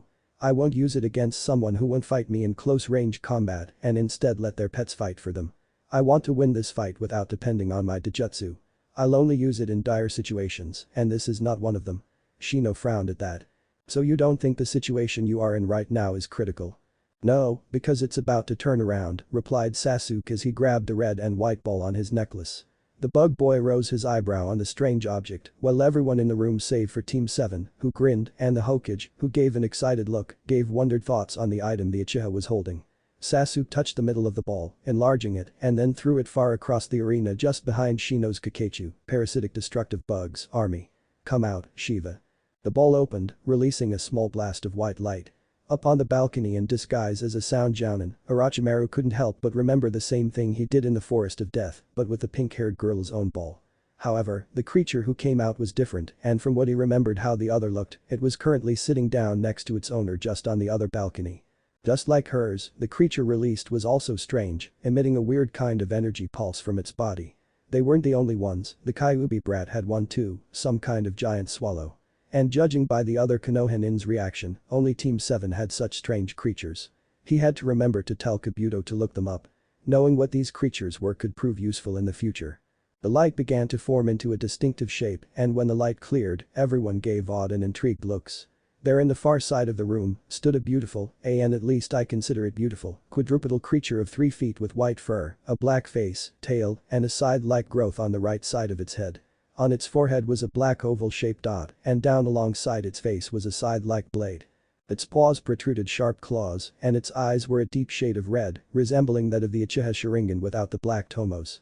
The Pokemon shook itself like a dog and made a soft sound from its mouth that sounded like the word Absol upon focusing itself with its environment. Shiva noticed his trainer standing in the middle of the room, surrounded by creepy bugs. He shivered as he saw so many, he really hated bugs, and a boy wearing shades and a high-collared jacket. Seeing his trainer seemingly in trouble, he immediately took on a fighting stance. "Sasuke, what's going on here? Are you in trouble?" he asked the Uchiha. Sasuke just gave him a well duh, what do you think? Look. Never mind I asked. Grumbled Shiva. Ignoring this, Sasuke called out to his beginning partner. "Shiva, I'm counting on you to take care of those bugs while I take care of my opponent here." He motioned to the creepy dude with shades at this statement. "Sure thing. Oh, and these bugs drain energy, so be careful." "Right." And as quick as lightning, Shiva jumped an impressive 7 feet in the air and sent out a stream of hot flames at the bugs, burning some of them into a crisp. Shino's eyes widened at this and began to think about this unfortunate or fortunate if you were Sasuke's turn of events. Sasuke gave a smirk and got into a fighting stance. "Okay, since my little bug problem is currently being handled, I have no problem going all out on you." And with that, Sasuke ran to his opponent for a taijutsu combat. "Naruto. Kakashi," yelled off a pissed-off Kurenai. The copy nin didn't seem affected by it though, he just turned his attention towards her, hastily putting away his orange book. "Yes, is there something you wanted? How come you never told us that the Uchiha had some strange creature with him all this time? What, are you upset Shino's losing?" he inquired. He saw it in her eyes that that was only half of the reason why. He wondered what the other half was. Was it because his team had kept quiet about their little pets? He did see many times the others cast curious glances at Ify, but they never went into it any further. Kurenai's following outburst proved his inquisition on the matter. If that animal could use fire attacks and have good speed, then why didn't you tell Sasuke to use it during all those joint C-rank missions we did when we were attacked by enemy nins? Especially the one in Wave. Kakashi's eyes steeled after that statement, causing her and some of the others to take a step back. "I don't have to explain myself to you Kurenai. My reasons are my own. Or do you not have any confidence in your own pupils Abelites?" The woman recoiled at that. I thought so." Ignoring the disbelief on the Kunoichi's face, Kakashi walked a bit away from her and took out his book again. "Naruto." Sasuke had to admit, in Taijutsu, Shino was far better than he expected. He never seen the guy fight hand to hand before because of his excessive use of his bugs. His ninja opponents to his opinion were terribly weak if they couldn't corner the guy into close combat. However, Sasuke knew that he was better. After all, Taijutsu was his expertise and he didn't waste any of the time he spent in the Pokemon world with his siblings.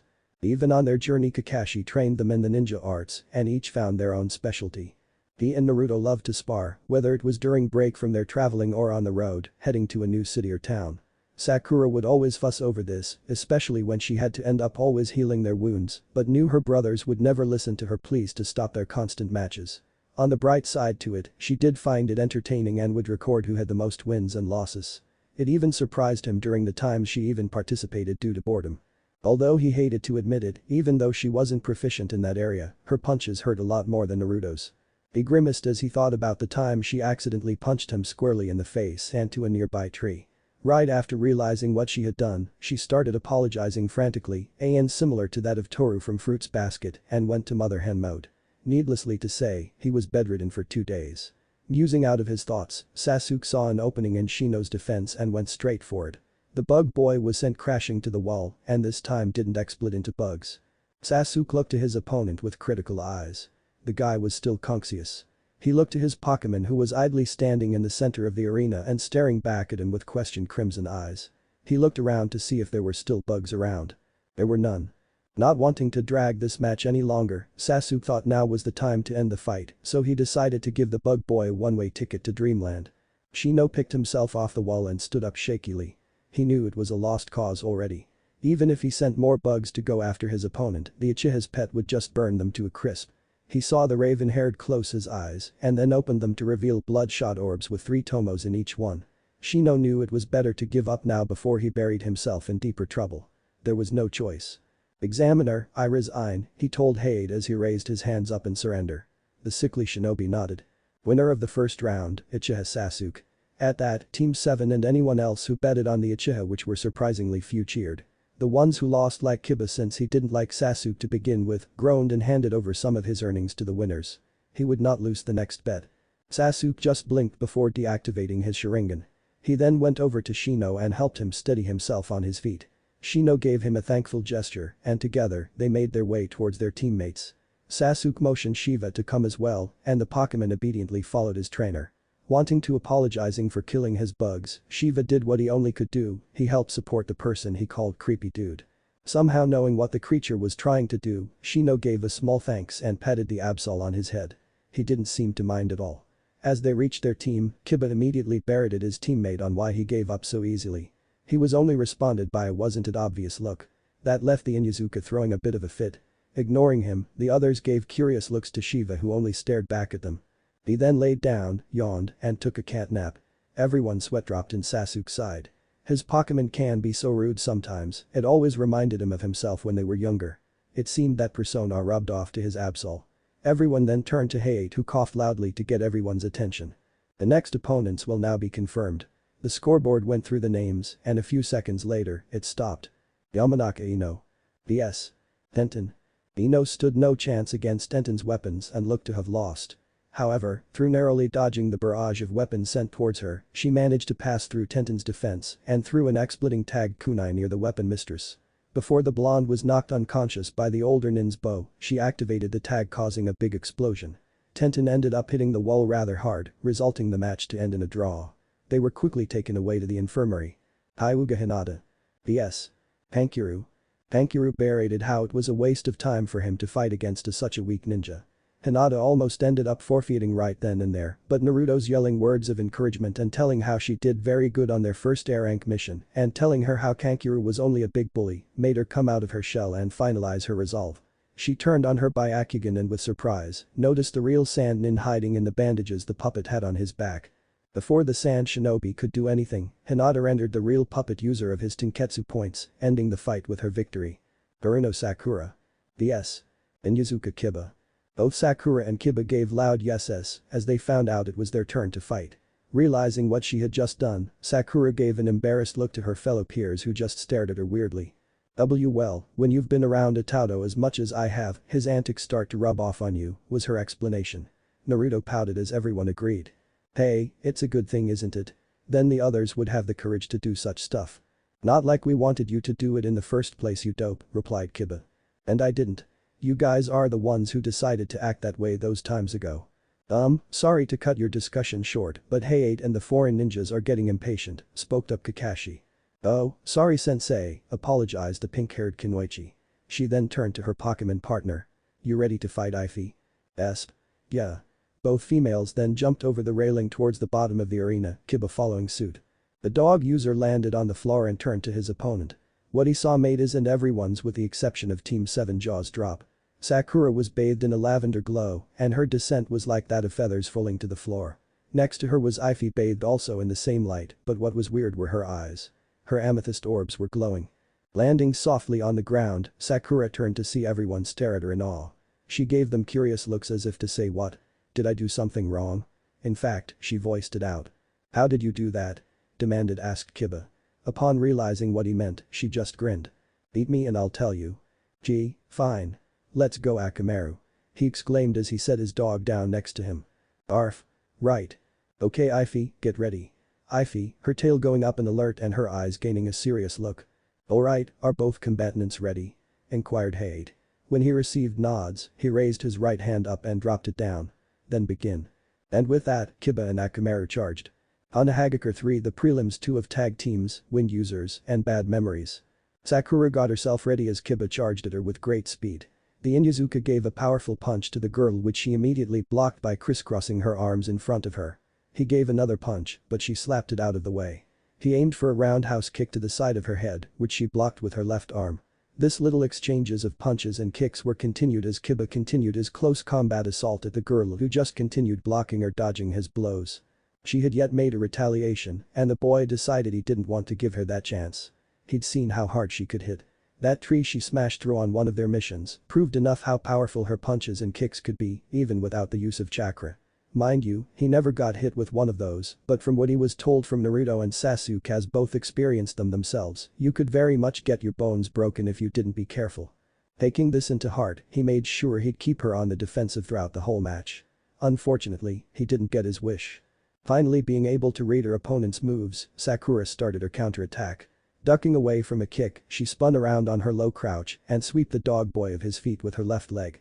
Kiba plunged straight forward to the ground but with quick reflexes, caught himself by doing a back roll on the ground.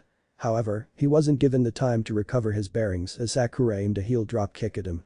He immediately rolled to the side as her heel impacted the ground, causing pieces of concrete to fly out.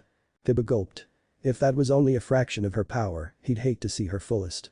He flipped out of the way as she sent another heel drop to his face. The girl then started attacking Kiba with an intensive ferocity as he himself had. She was fast, yet not too fast for him to block, but if he let any of her attacks hit, well, it would bring pain beyond belief. According to all the times both her siblings shuddered at the times they've been hit, it didn't take a genius to grasp the meaning to their action. He noticed too that Kakashi was also frightened with his niece's seemingly monster strength. That alone made him even more bent on not getting the wind knocked out of him. Naruto. The remaining members of Team 7 gave shudders at the many holes and broken up concrete made by their pink-haired Kunoichi. This did not go unnoticed by the other rookie teams however, much less the proctors standing near the Hokage. They absorbed the scene with much amusement and decided it was good blackmail material for later. Their expressions were totally priceless to say the least. Who would have thought such a sweet girl could cause such fear to 3 strong shinobis? They admitted though that they didn't blame them. I mean, just look at what the girl's non-chakra enhanced punches were doing to the poor cement floor. They had no doubt that if the girl had her way, she would have turned the whole arena into a tiny desert. At the opposite side of the balcony, the Suna and Sound teams were gapping. They couldn't believe the hidden strength the seemingly non-threatening girl possessed. It gave them a whole new meaning to the phrase never judge a book by its cover. The Mari suddenly smirked as the wheels in her head decided to take some pleasure at poking fun at her puppet-using brother. Well wad you know Kankuro, that girl had gone easy on ya. Aren't you lucky? She mocked laughed. Said recipient just growled. Damn, if she had been serious she would have killed me. Are they giving their genin steroids in the leaf nowadays? He flinched when the pink-haired girl finally got in a decent hit on her opponent, who apparently crash-landed in the wall. He was impressed though when the Inyazuka was able to lift himself up, although he got a few tries before he managed to stay upright on his feet. I can't believe I'm admitting this, but I'm glad I'm not the one fighting her right now. As for Gaara's reaction, he couldn't help the wide smirk growing on his face. She not only had book smart, but strength and body too. Interesting, she was so interesting. Not only that, she would be a worthy opponent too. Now the question remains, whose power is greater, her monstrous force or his absolute defense? Oh, he couldn't wait to find out. At the Sound team's side, the disguised Orochimaru couldn't keep a growing smirk from his face as well. It seemed he didn't waste his gift after all. That girl has just shown the great potential she had that she kept hidden back in the forest. As pleasing as it was to discover this, he also loathes the very thought of that girl possessing the very same talent that one of his previous teammate was well known for. It was also a displeasing thought that if Tsunade ever crossed paths with the pink-haired girl, there would be a chance she would take a keen interest in helping to develop the child's powers. Yet, on a positive note, the Slug Queen hated Konoha with a passion. Enough so that she kept far away from the village as far as possible. Losing all faith in the village due to her loss of the 2 people she loved the most, even if Konoha should perish, she wouldn't do anything to help it. However, he couldn't say the same for his other idiotic ex-teammate. Jiraiya may not come to the village often, but he was still loyal to both Konoha and the Hokage. He wouldn't hesitate to help should a war break out in the village, and he was hoping he wouldn't appear until late when his aid would be meaningless. He got out of his thoughts as a loud yelp from below rang throughout the arena. Naruto. Akamaru. Kiba yelled out as he saw Ify tackle his partner towards him. He caught the little puppy in his arms and looked him over for any damages. He sighed with relief when he saw none. On the other side, Sakura backflipped next her partner who acknowledged her presence with a flick of her ears. She surveyed the area around them to see the extent of the damage she'd done and couldn't help but feel a bit embarrassed. Sometimes she didn't know her own strength, and that mistake had often led to her brothers getting hurt and be out of commission for a few days. Naruto and Sasuke complained about it all the time, saying how being beaten by a girl was an uncool image. Sakura had noticed the fact that they wouldn't let themselves say it also wounded their prides as men and had rolled her eyes at the immature thought. She wasn't one to talk though, as she did secretly loved abusing her brute force to always teach her siblings a lesson. But it wasn't only the boys she would use it on. Kakashi had been the victim of multiple bruises, cuts, and broken bones himself whenever his subtle perversion would make itself known. Let's just say her uncle made it a point to plan out many possible escape routes from her raging fists. "Ify, I think it's time to take it up a notch," she commented to her Pokemon as they watched Kiba give Akamaru a soldier pill. The puppy's fur turned as red as his namesake and started baring his teeth at an amused Ify. "They're getting serious." "Interesting," purred the Espion. "Let's do this, Akamaru," Kiba exclaimed to his partner. With an affirmative woof, the puppy jumped on the crouching Kiba to begin their technique. "Woof woof, ninja art of human mimicry," barked Akamaru. "Ninja art of beast mimicry," exclaimed Kiba after his dog. "Yujin Bunshin. Man-beast doppelgangers." "Oh my, make that deadly serious," smiled the pink-haired girl at the completion of the jutsu. Two Kibas were now present with lengthened claws and sharper fangs. "That's new," mused Ify in slight fascination. Kiba had indeed used this technique before during one of their joint missions, but this would be the first time they'll be on the receiving end of it. Oh, how thrilling. Seeing their opponents ready to pounce on them, both trainer and Pokemon took defensive stances. As quick as lightning, the duo humanoid canines came at them with swipes of their claws. With quick reflexes, Sakura and Ify dodged the attacks, splitting up in different directions. The Kibas smirked and turned towards the closest of the two. Sakura's eyes widened when she saw them head towards her partner. Thinking fast, she called out an attack. "Ify, double team." Heeding her trainer's call, her eyes glowed for a second before her body split into multiply after images, her real self hidden amongst them. The twin canines gave confused looks when they hit nothing and saw the many copies. Thinking that the creature did the Bunshin technique, they went to the rest of the clones and destroyed each one of them in hopes of finding the real one. Ify paced herself around the arena with soundless steps, making her way toward Sakura as the girl fumbled in her pack for something. Finding what she was searching for, Sakura quickly ushered Ify towards her and tied something around her partner's neck. "Naruto." She actually brought that?" a dumbfounded Naruto questioned. Sasuke grinned. "Well, that's Nissan for you, always prepared for nearly anything that comes her way." "Yeah, I guess you're right." "Hey, isn't that the same thing she gave Ify when she was told to run decoy against those Mist Ninjas?" inquired Ino. The blonde remembered being flabbergasted when the feline creature had started evading everything thrown at her with such ease when before she was practically skidding from one place to another, dodging the enemy's attacks with the grace of a clumsy chicken. "That's right," Naruto nodded. "Bright powder, a very useful and not to mention rare item that raises one's evasion up a couple of notches. The sand released from the pouch cast a glare when exposed by light and make it much harder for opponents to see properly. Well, at least that's what we were told anyway." His genin friends already knew the properties of the tool, but everyone else didn't, so he decided to give them the breakdown. The worry of enemies overhearing was thrown out the window, since the only place they'd ever hoped to acquire a bagful of it would be in another world. "You know, you guys never did tell us where you got such a nifty thing," the blonde girl accused the three members of Team 7. Everyone else around them also wanted the answer, so they listened in. "Amitsu, secret," the three guys automatically replied in perfect sync. "You and I'm face faults." "Naruto." "Double team again, Ify," Sakura shouted. In less than 2 seconds, multiple copies of the Pokemon once again sprang forth. They darted in different directions as the canine duo came plowing at them. Just like before, Kiba and Akamaru went to destroy all the copies. However, as they were about to make their way towards Ify, their vision was blocked by the coming of black smoke. "What the smoke bombs?" exclaimed Kiba as he and his partner stopped in their tracks. Shimmers of bright light hit their eyes, and they winced from the many glares. His worry soon ebbed away as he gave off a smirk. "Good, but not good enough. I hope she hasn't forgotten about our primary weapon. No one beats a canine's sensitive nose sniffing around through the haze, and never mind about its scent, he managed to pinpoint 2 different smells. One was sweet cherry blossoms, definitely Sakura's, and the other was morning sunshine. Right, that was Ify's scent. Alright, since he caught on, he had to decide which one was best to go after. Heh, no brainer. "That's Uga, fang over fang." Kiba called out as both man and beast headed towards the direction of the shining sun they missed, and it cost them. "Shadow Ball." Sakura called out. Both the Espion's eyes and gem glowed before she produced from her mouth a black orb of dark energy and hurled it to the direction of the spinning duo. The attack connected and caused an explosion in the room. Sakura landed next to her partner to check her over and was glad to see no damage was done to her so far. Ify was not built for strength of body, but strength of mind. She knew if she got hit multiple times with those powerful attacks, she'd soon collapse from exhaustion and be eliminated from the fight. Evading was her way of self-defense, as well as studying her opponent's movement. The sack of powder around her neck helped wonders with her evasive maneuvers, but she didn't want her to rely on it too much. Sooner or later, glaring light or not, she would get hit. When the smoke cleared, everyone saw the Inyazuka and his faithful companion trying to get back on their feet. Akamaru reverted back to his original form and looked to be struggling back up. Kiba managed to stand upright after a few wobbles to his steps, but he was more concerned for his dog than his image right now. "Akamaru, are you okay?" The puppy whined and collapsed over. That was enough for Kiba to know that his partner was no longer in fighting condition. Kiba gritted his teeth and looked to his opponent, who was giving a worried look to the now unconscious Akamaru. He picked his puppy up and handed him to Hei to watch over. "Just so you know, this means war, forehead girl." Sakura twitched at that, he told the Kunoichi with a growl as he went and popped a soldier pill in his mouth.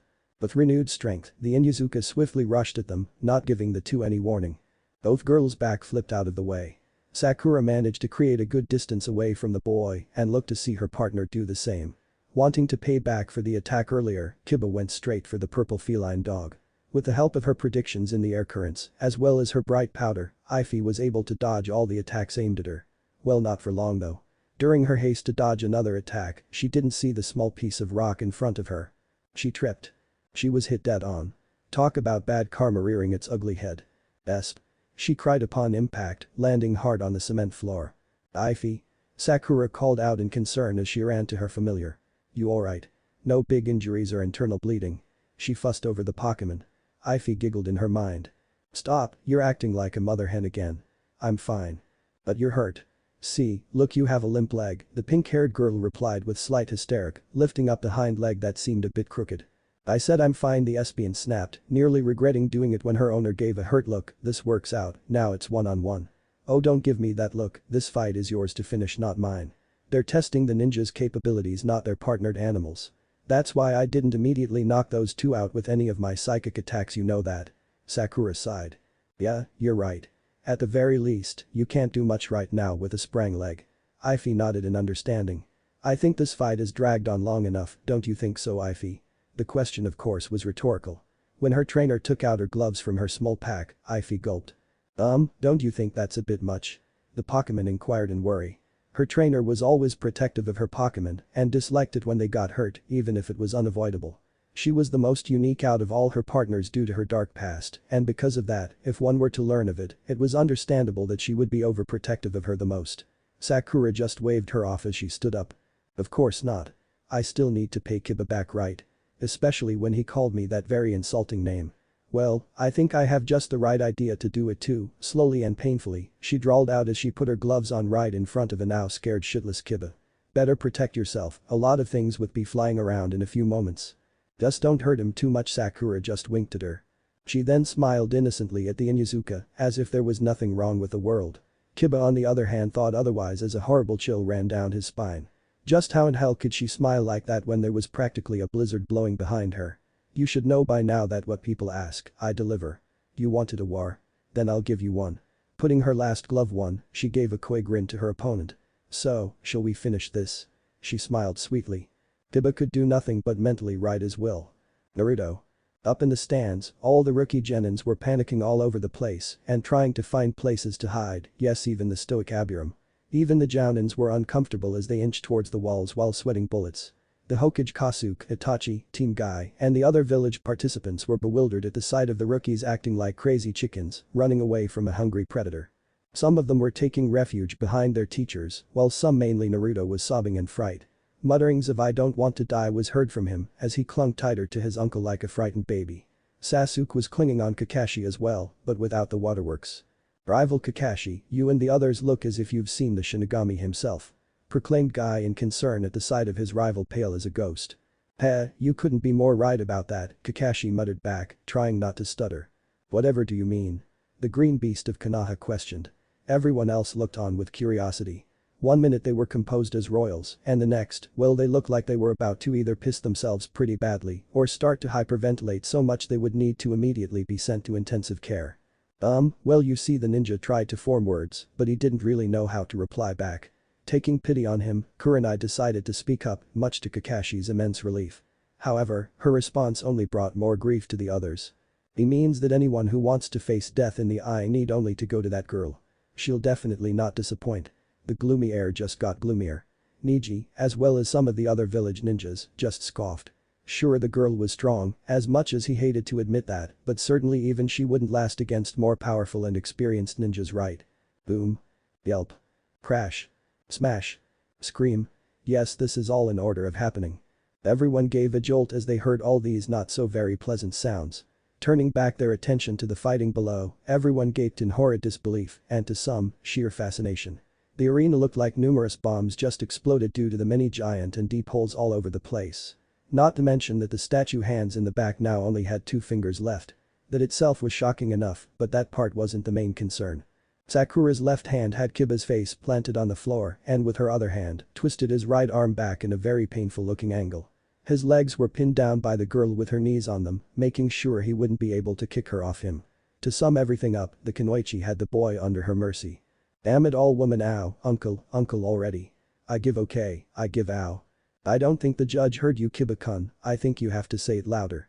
Truth was, the proctor did hear, but didn't want to face the girl's wrath right now, so he stayed silent. Okay.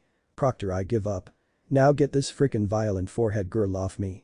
And with that declaration, Sakura let go of her prisoner and rolled him over so he laid on his back.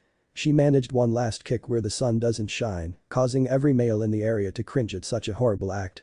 Naruto cried again while Sasuke's grip became tighter, causing their caretaker to wince. That's for calling me forehead girl, she huffed in distaste at the now curled up dog boy. A sudden pain shot to her neck and she clutched it out of reflex. It was only for a few seconds before it subsided and she let her hand drop. She hoped no one noticed.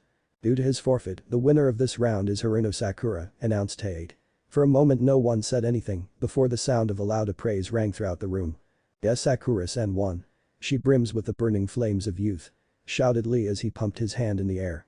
That one outburst managed to break the silence as each of the rookie genins and jounins either cheered or made comments of the fight, all recovering from their earlier panic attacks. Oh, and let's not forget about the bets too. Not surprisingly, many of the genin teams won their bets. At the other balcony, Tamari was smirking at the girl's victory, while Kankuro was giving many colorful curses at the girl in his head. As for Gaara, he was joining his sister in the smirking department, but it was kind of hard to tell. Closing her eyes, Sakura sighed as the last of the adrenaline in her simmered down. She felt her leg being rubbed and she smiled down at the beautiful feline dog looking at her with adoring amethyst eyes. Patting her head, Sakura told her to teleport them back to the balcony. They both glowed with a lavender light and disappeared from the floor. They reappeared next to the waiting brothers, where Naruto ended up glumping on her and smothering her with congratulations. Sasuke just grinned at the amusing scene, but sweat dropped at the 180-degree change from the blonde. "Iraifi, let me look at that leg of yours," Sakura told her partner as she bent down to examine the limp paw. She hovered a hand over it and it began to glow a green color. She was told not to use her chakra for fear of activating her cursed seal, but the healing energy she was releasing now wasn't her own chakra, but Celebi's a separate source of power, and as long as Celebi was in good health, she could borrow power from her legendary as much as she needed. After a few seconds the light faded and she stood up. "Well, is that better?" she asked. Ify got up and tested out her healed leg. It was back to normal. "Feels great, thanks." "I don't understand." Everyone turned to the one who spoke up. "Niji. If you had that much strength from the beginning, then why didn't you end the fight quickly?" he inquired the seemingly innocent girl in front of him with a narrow gaze. The girl shrugged, not intimidated by the glare. "It wouldn't be much fun if I ended it almost immediately. I never fought Kiba before so I was curious with what he could do that I haven't seen him done yet. And besides her shoulder gave another jolt like earlier and a hand instantly went to her concealed neck. Everyone who didn't know about the seal gave raised brows at the act. The ones who did grew worried. And besides, I'm not allowed to use too much of my chakra. Sakura-san. They turned to see the Hokage gazing steady eyes to the Kunoichi who tensed. "May I have a word with you?" Oh shoot, so he did notice. "Of course Hokage-sama," she replied, trying to sound calm. Ignoring the concerned and curious looks from the others, she followed the village leader to his spot in the balcony.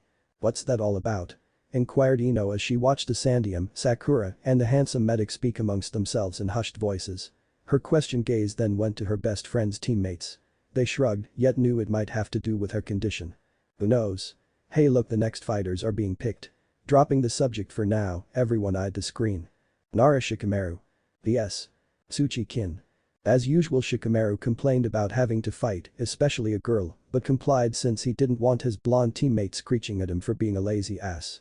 It didn't really take too long to beat her though, probably at least 3 minutes tops or a couple seconds less.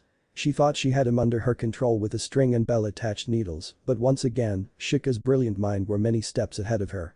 He captured her with his shadow with the connection of the threads and threw a shuriken at her. Under his control he held her in place and when it came closer, started leaning back. With a hard thump he knocked her unconscious with the wall behind her. Hyuga Niji. P.S. Abumi Zaku. Niji taunted his opponent about losing against him because of destiny favoring the Hyuga and that he should give up to spare himself some embarrassment. Angry for being looked down upon, Zaku brought out both of his arms to perform a double Zankuha. Niji was faster though.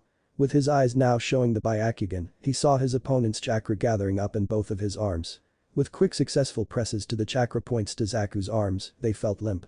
From there Niji closed more points until he rendered the sound nin helpless without his chakra. As a last-ditch effort, Zaku went to punch him, but the Hyuga dodged and knocked him unconscious with a chop to the neck. Mikado Yoroi. V.S. Rock Lee. Lee was extremely giddy when it was his turn and kept bouncing up and down in glee like a child near a candy store. Annoyed, Tenten kicked him over the rails and on the floor below, but Lee managed to land on his feet in the nick of time, making Tenten snap her fingers in disappointment. Niji was disappointed too, but didn't show it. It took a couple of attempts before Lee's opponent managed to figure out Busy Brows barely had any chakra in him. Yoroi knew then that he was clearly at a disadvantage since he couldn't use his special technique. Still he pressed on with his hand-to-hand combat, but Lee made it difficult for him to even touch him. So in the end, it wasn't a surprise when he ended up passing out with Lee's signature kick. Uzumaki Naruto. P.S. Damari. Yes, it's finally my turn. Cheered Naruto as he jumped over the railing ignorant to the many stares he was receiving and landed softly on the ground, a cushion of wind breaking his fall. His opponent saw this and inwardly grinned. Another wind user huh? Now that's rare in these parts, mused Tamari. Deciding to make her own flashy entrance, the Suna Kunoichi pulled open her fan and swung it sideways, creating a small gust of wind throughout the area. Naruto watched with fascination as Tamari rode her fan down towards the floor.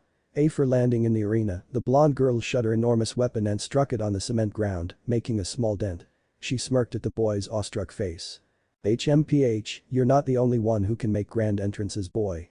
Nope, I guess not, chirped Naruto with his ever-idiotic smile, not offended at all. Tamari's eye twitched at that. Alright, if the participants are ready, let the fight begin. In that instant, Naruto rushed towards his opponent at neck-breaking speed, mildly startling the blonde Kunoichi as she held her closed fan in defense. Naruto. Well, there he goes again, just as reckless as ever, sighed Sakura. She returned from her talk with the Hokage and her personal medic during shortly in Shikamaru's fight and was now leaning over the railing in a slightly irked manner. Her two companions nodded in agreement. At least on the bright side his fighting style is one most wouldn't be able to predict. Of course it isn't. He relies mostly on instinct rather than on strategy, Sasuke replied. The fox's behaviors and ways of fighting has affected him as its host. At least it isn't in a bad way. Sakura thought otherwise as she gave a definite scoff. Yeah sure, if you describe his large ego as something not bad. It'll be the death of him one of these days. You'd best not tell him that, Sakura, spoke Kakashi as he continued reading his book. Most likely he'll take that as a challenge. You know how he is.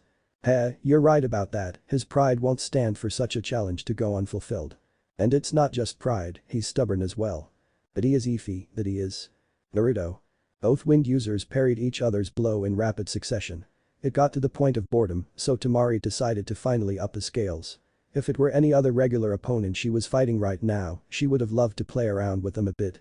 But Nippu Kamitachi no Jutsu, cutting whirlwind technique. Naruto yelped as he narrowly blocked the oncoming sharp blades of wind with his own defensive shield of wind. The boy wasn't a regular ninja to fool around with. She had sensed it through the wind the first time they crossed paths. It was small whispers of warnings to be careful around the blonde, no matter how harmless he looked. But it wasn't only him, his teammates as well.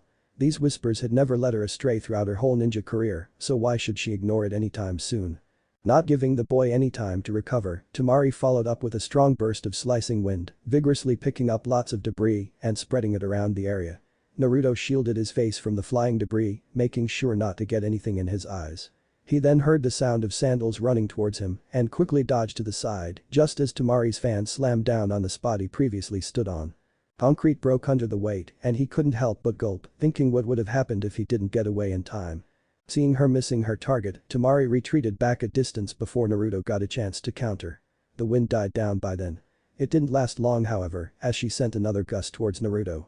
The boy dashed away as it came, but had to flip out of the way of another burst, this time a short one that appeared right after the Kunoichi sent her previous one. Talk about fast reaction time. Naruto gritted his teeth in frustration. The girl was good, he'd give her that much. She wasn't really suited for close combat despite being able to hold her own. She was more of a long-distance, wide-range user. Her fan was a pain. If only he could manage to take it from her, then she'd be defenseless. Though, he didn't like the idea of hurting a girl, much less one who would probably plot a retaliation somehow, and trying to put her in a submission hold would rouse a much greater anger in the Kunoichi if he touched her in front of everyone. He sighed as he thought he had no other option. Well, why not? His siblings showed off their Pokemon, so why shouldn't he? He unzipped his jacket and reached inside to pull out a familiar red and white ball. Tamari went on high alert when she saw the small object.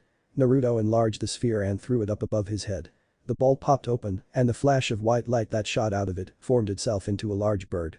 A swallow to be precise, although it was way bigger.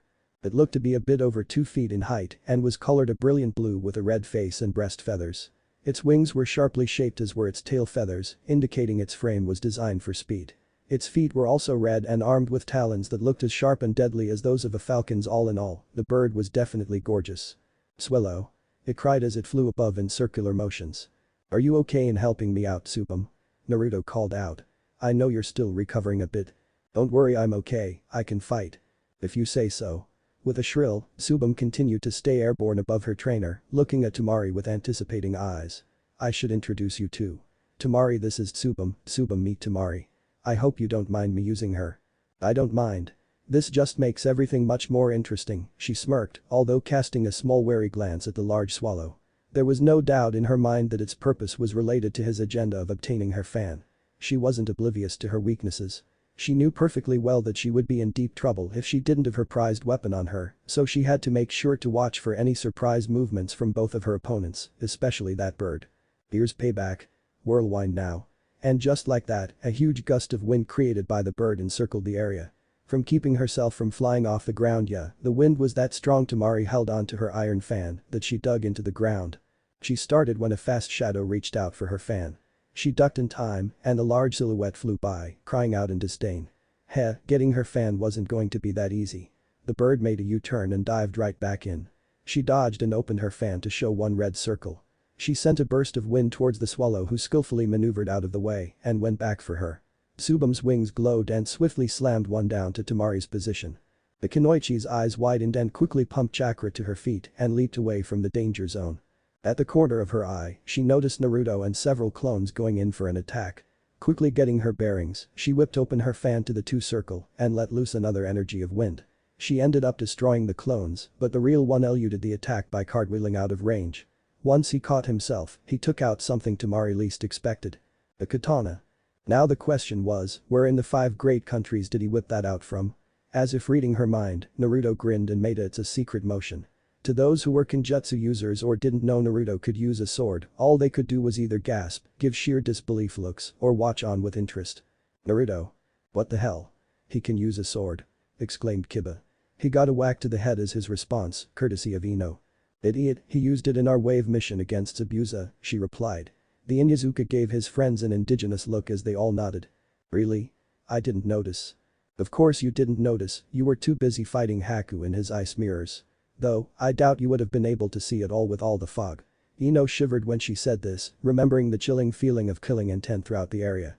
It was bad enough she couldn't see what was in front of her face, she had to fight in such condition as well. It was really frightening not knowing where your enemy could pop out from. "Hey Ino, it's okay, that time's over," Sakura tried to calm her best friend down when she noticed the look in the blonde girl's eye. She wasn't going to say she wasn't scared as well, as she was indeed scared back then. It was a whole different kind of experience.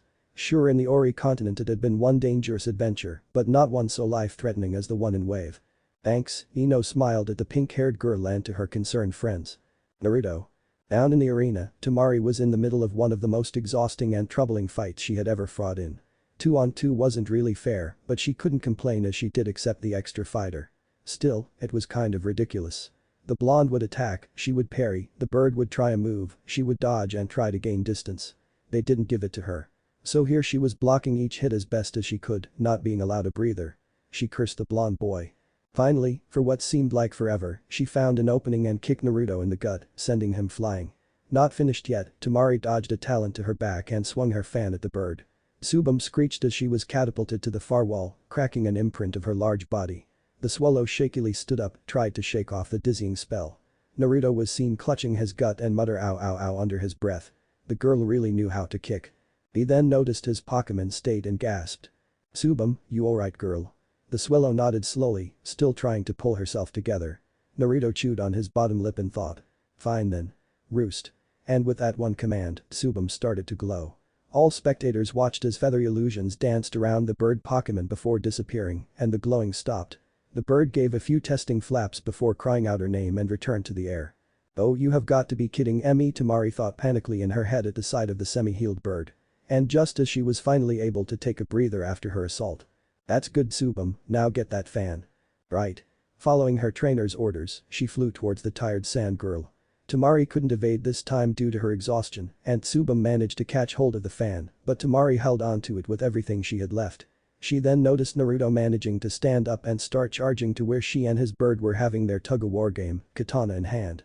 Oh no, she was not gonna let them double-team her again. "Oh no you don't," she exclaimed as she did something unexpected, something that got her bewildered stares, mainly from her team. Subum once again screeched in pain and let go of the fan, reeling back in the air and checking her foot.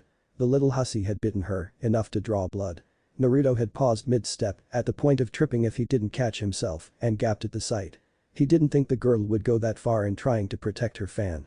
His eyes then narrowed at the blood dripping down his precious Pokémon's foot, doing her best to tend to it. Suddenly, his eyes widened as a flash of a dark room with many cages came to his mind, followed by a sound of whipping, cries, and lastly blood, lots of it. He fell to his knees and clutched his head in pain, images of unwanted memories surfacing again.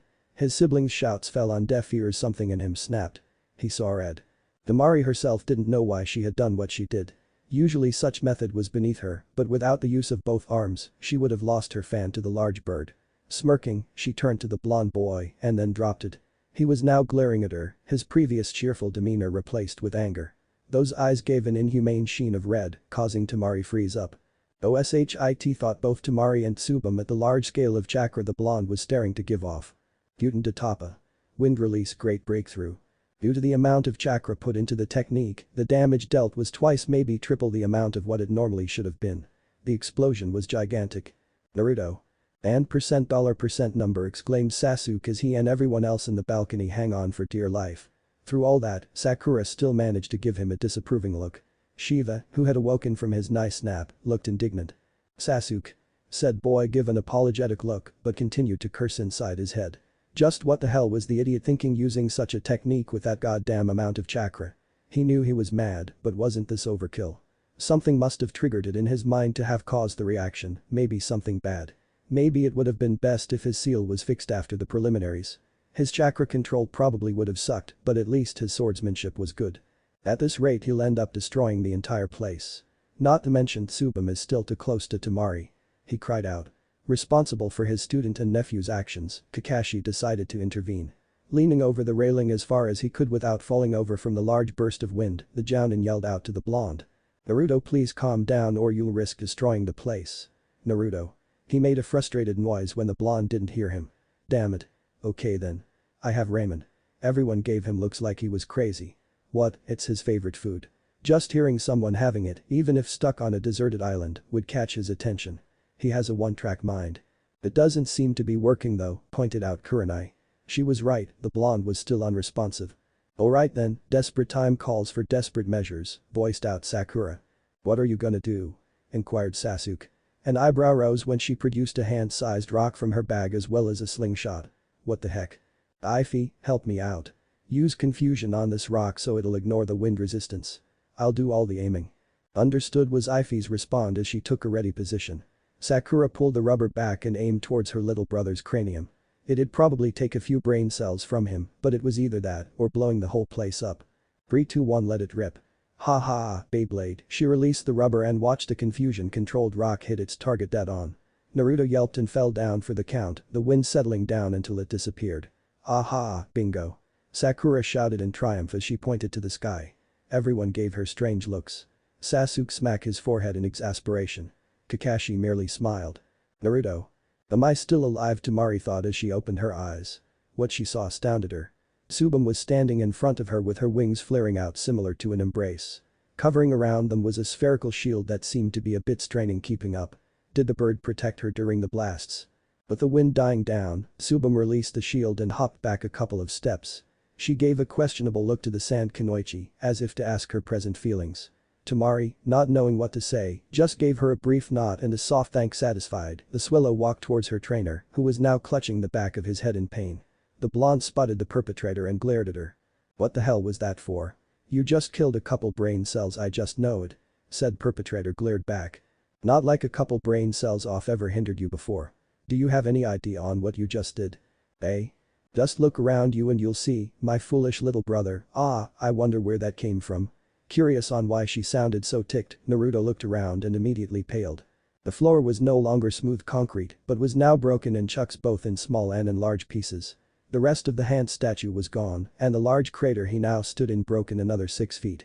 Even a piece of the balcony the foreign ninjas were standing on was destroyed. Thankfully he didn't see anyone hurt. It was then he noticed his Swallow walking towards his way and by the looks of it, she was not very happy. The next thing he knew, she was using her peck attack on him. Although he would more likely call it a fury attack. Naruto peck you idiotic peck boy peck what in peck ho-oh's name peck were you peck thinking? Peck peck peck. Ow, I'm sorry ow I didn't mean it ow ow ow. Nearly everyone sweat dropped on the scene. Hayate decided to intervene since the preliminaries were still not done despite the state of the arena and dropped down to the floor and coughed.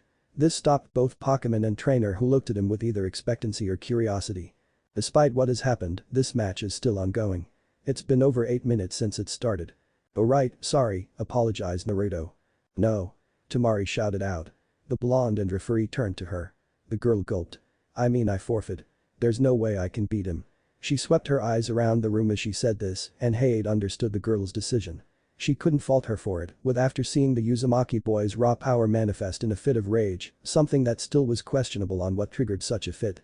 Due to Temari's decision to forfeit the match, Uzumaki Naruto wins this round. At that declaration, Kankuro jumped down to his shaken-up sister. Naruto gaped, his mouth open like a fish. She forfeited. Subam nipped at his shirt. You can't blame her Naruto. The power you possess is incredible, with or without the aid of Kyuubi-sama. What you did in your state of trance proves it. Yeah, but. She still looks to be a bit in shock. Best clear it all up before things get uncomfortable between you and her team.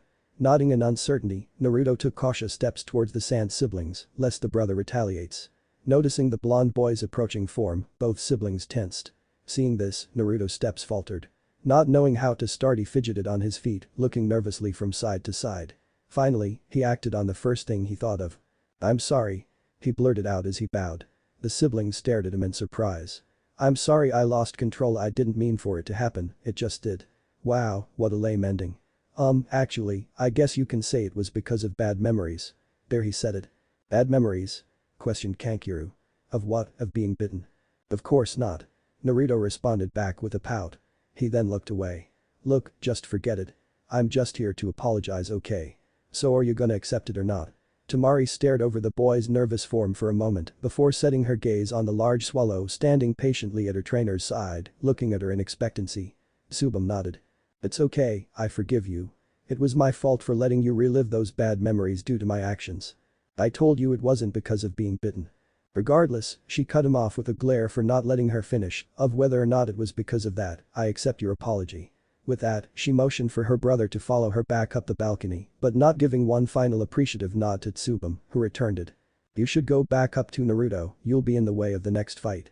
You're so cold, Naruto pouted. He then smiled and nodded. He lifted her pokeball towards her and returned her back inside. He then shrunk the pokeball and put it back in his jacket. As he made his way up the stairs, his mind couldn't help but think back to the memories that triggered his rage. He grimaced. That was a long time ago Naruto, it's over he kept telling himself. As he finally approached his team, he casually greeted them. Yo. He got decked. Don't say yo so casually like that after what you did you idiot. But Nichin. Naruto whined as he rubbed again his throbbing head. Seriously, just how many more brain cells was he going to lose today? Don't but Nichin me, I don't care for the reason. No ramen for you tonight. Or better yet for the whole week. Naruto looked like his best friend just betrayed him. He broke down sobbing on Ify. His Nichan's word was law after all. Ify twitched at having her fur get wet with all the tears, but patted a paw to his back and trying to comfort him. Aren't you being a tad bit hard on him, Neeson? He didn't mean it.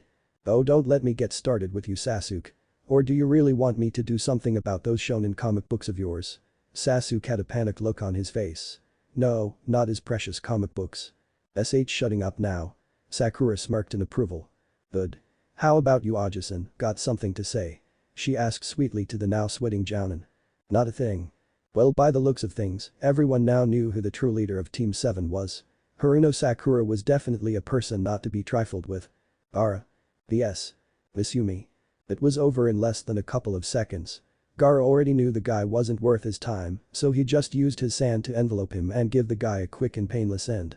Or at least he would have if Sakura had not screeched at him to not do it. Funny, this coming from someone who could easily do the same for her opponent if they weren't a friend. For some strange reason, he had complied and just broke a few, well, alright, a lot of bones and tendons. Simply put, he ended the guy's career as a ninja. Akamichi Choji. Yes. Dosu.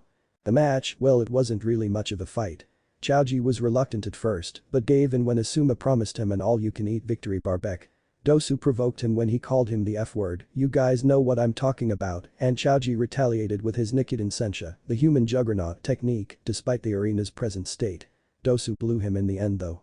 When his opponent's rolling was halted for a couple of seconds by a large chunk of concrete, he charged in with his amplifying arm and sent sound shock waves through Choji's skin. Water was a great sound conductor, so since the human body was mostly made up of water, the blast ricketed throughout Choji's body, enough to render him unconscious. With the final round over, the preliminaries came to a close. All winners were brought to the front of the now non-existent hand. Sakura and Naruto both blushed with embarrassment when it was mentioned and were given a speech from the Hokage. After that, each fighter drew a lottery from a box, and the numbers they received indicated the pairings for the finals. 1 Uzumaki Naruto 2 Dosu Kanuta. Naruto glanced to the Sound Ninja and then frowned. Said Sound Ninja gave an apprehensive posture and stared warily at his adversary. 3 Hyuga Hinata 4 Hyuga Niji. Niji sneered at his opponent, causing the Hyuga heiress to flinch at the intense stare. Naruto's eyes narrowed in distaste to the display, but stayed quiet. No use causing a ruckus right now. 5 Rock Lee 6 Uchiha Sasuke. Sasuke's eye twitched, but nodded to Lee, who gave him a thumbs up, shiny teeth and all.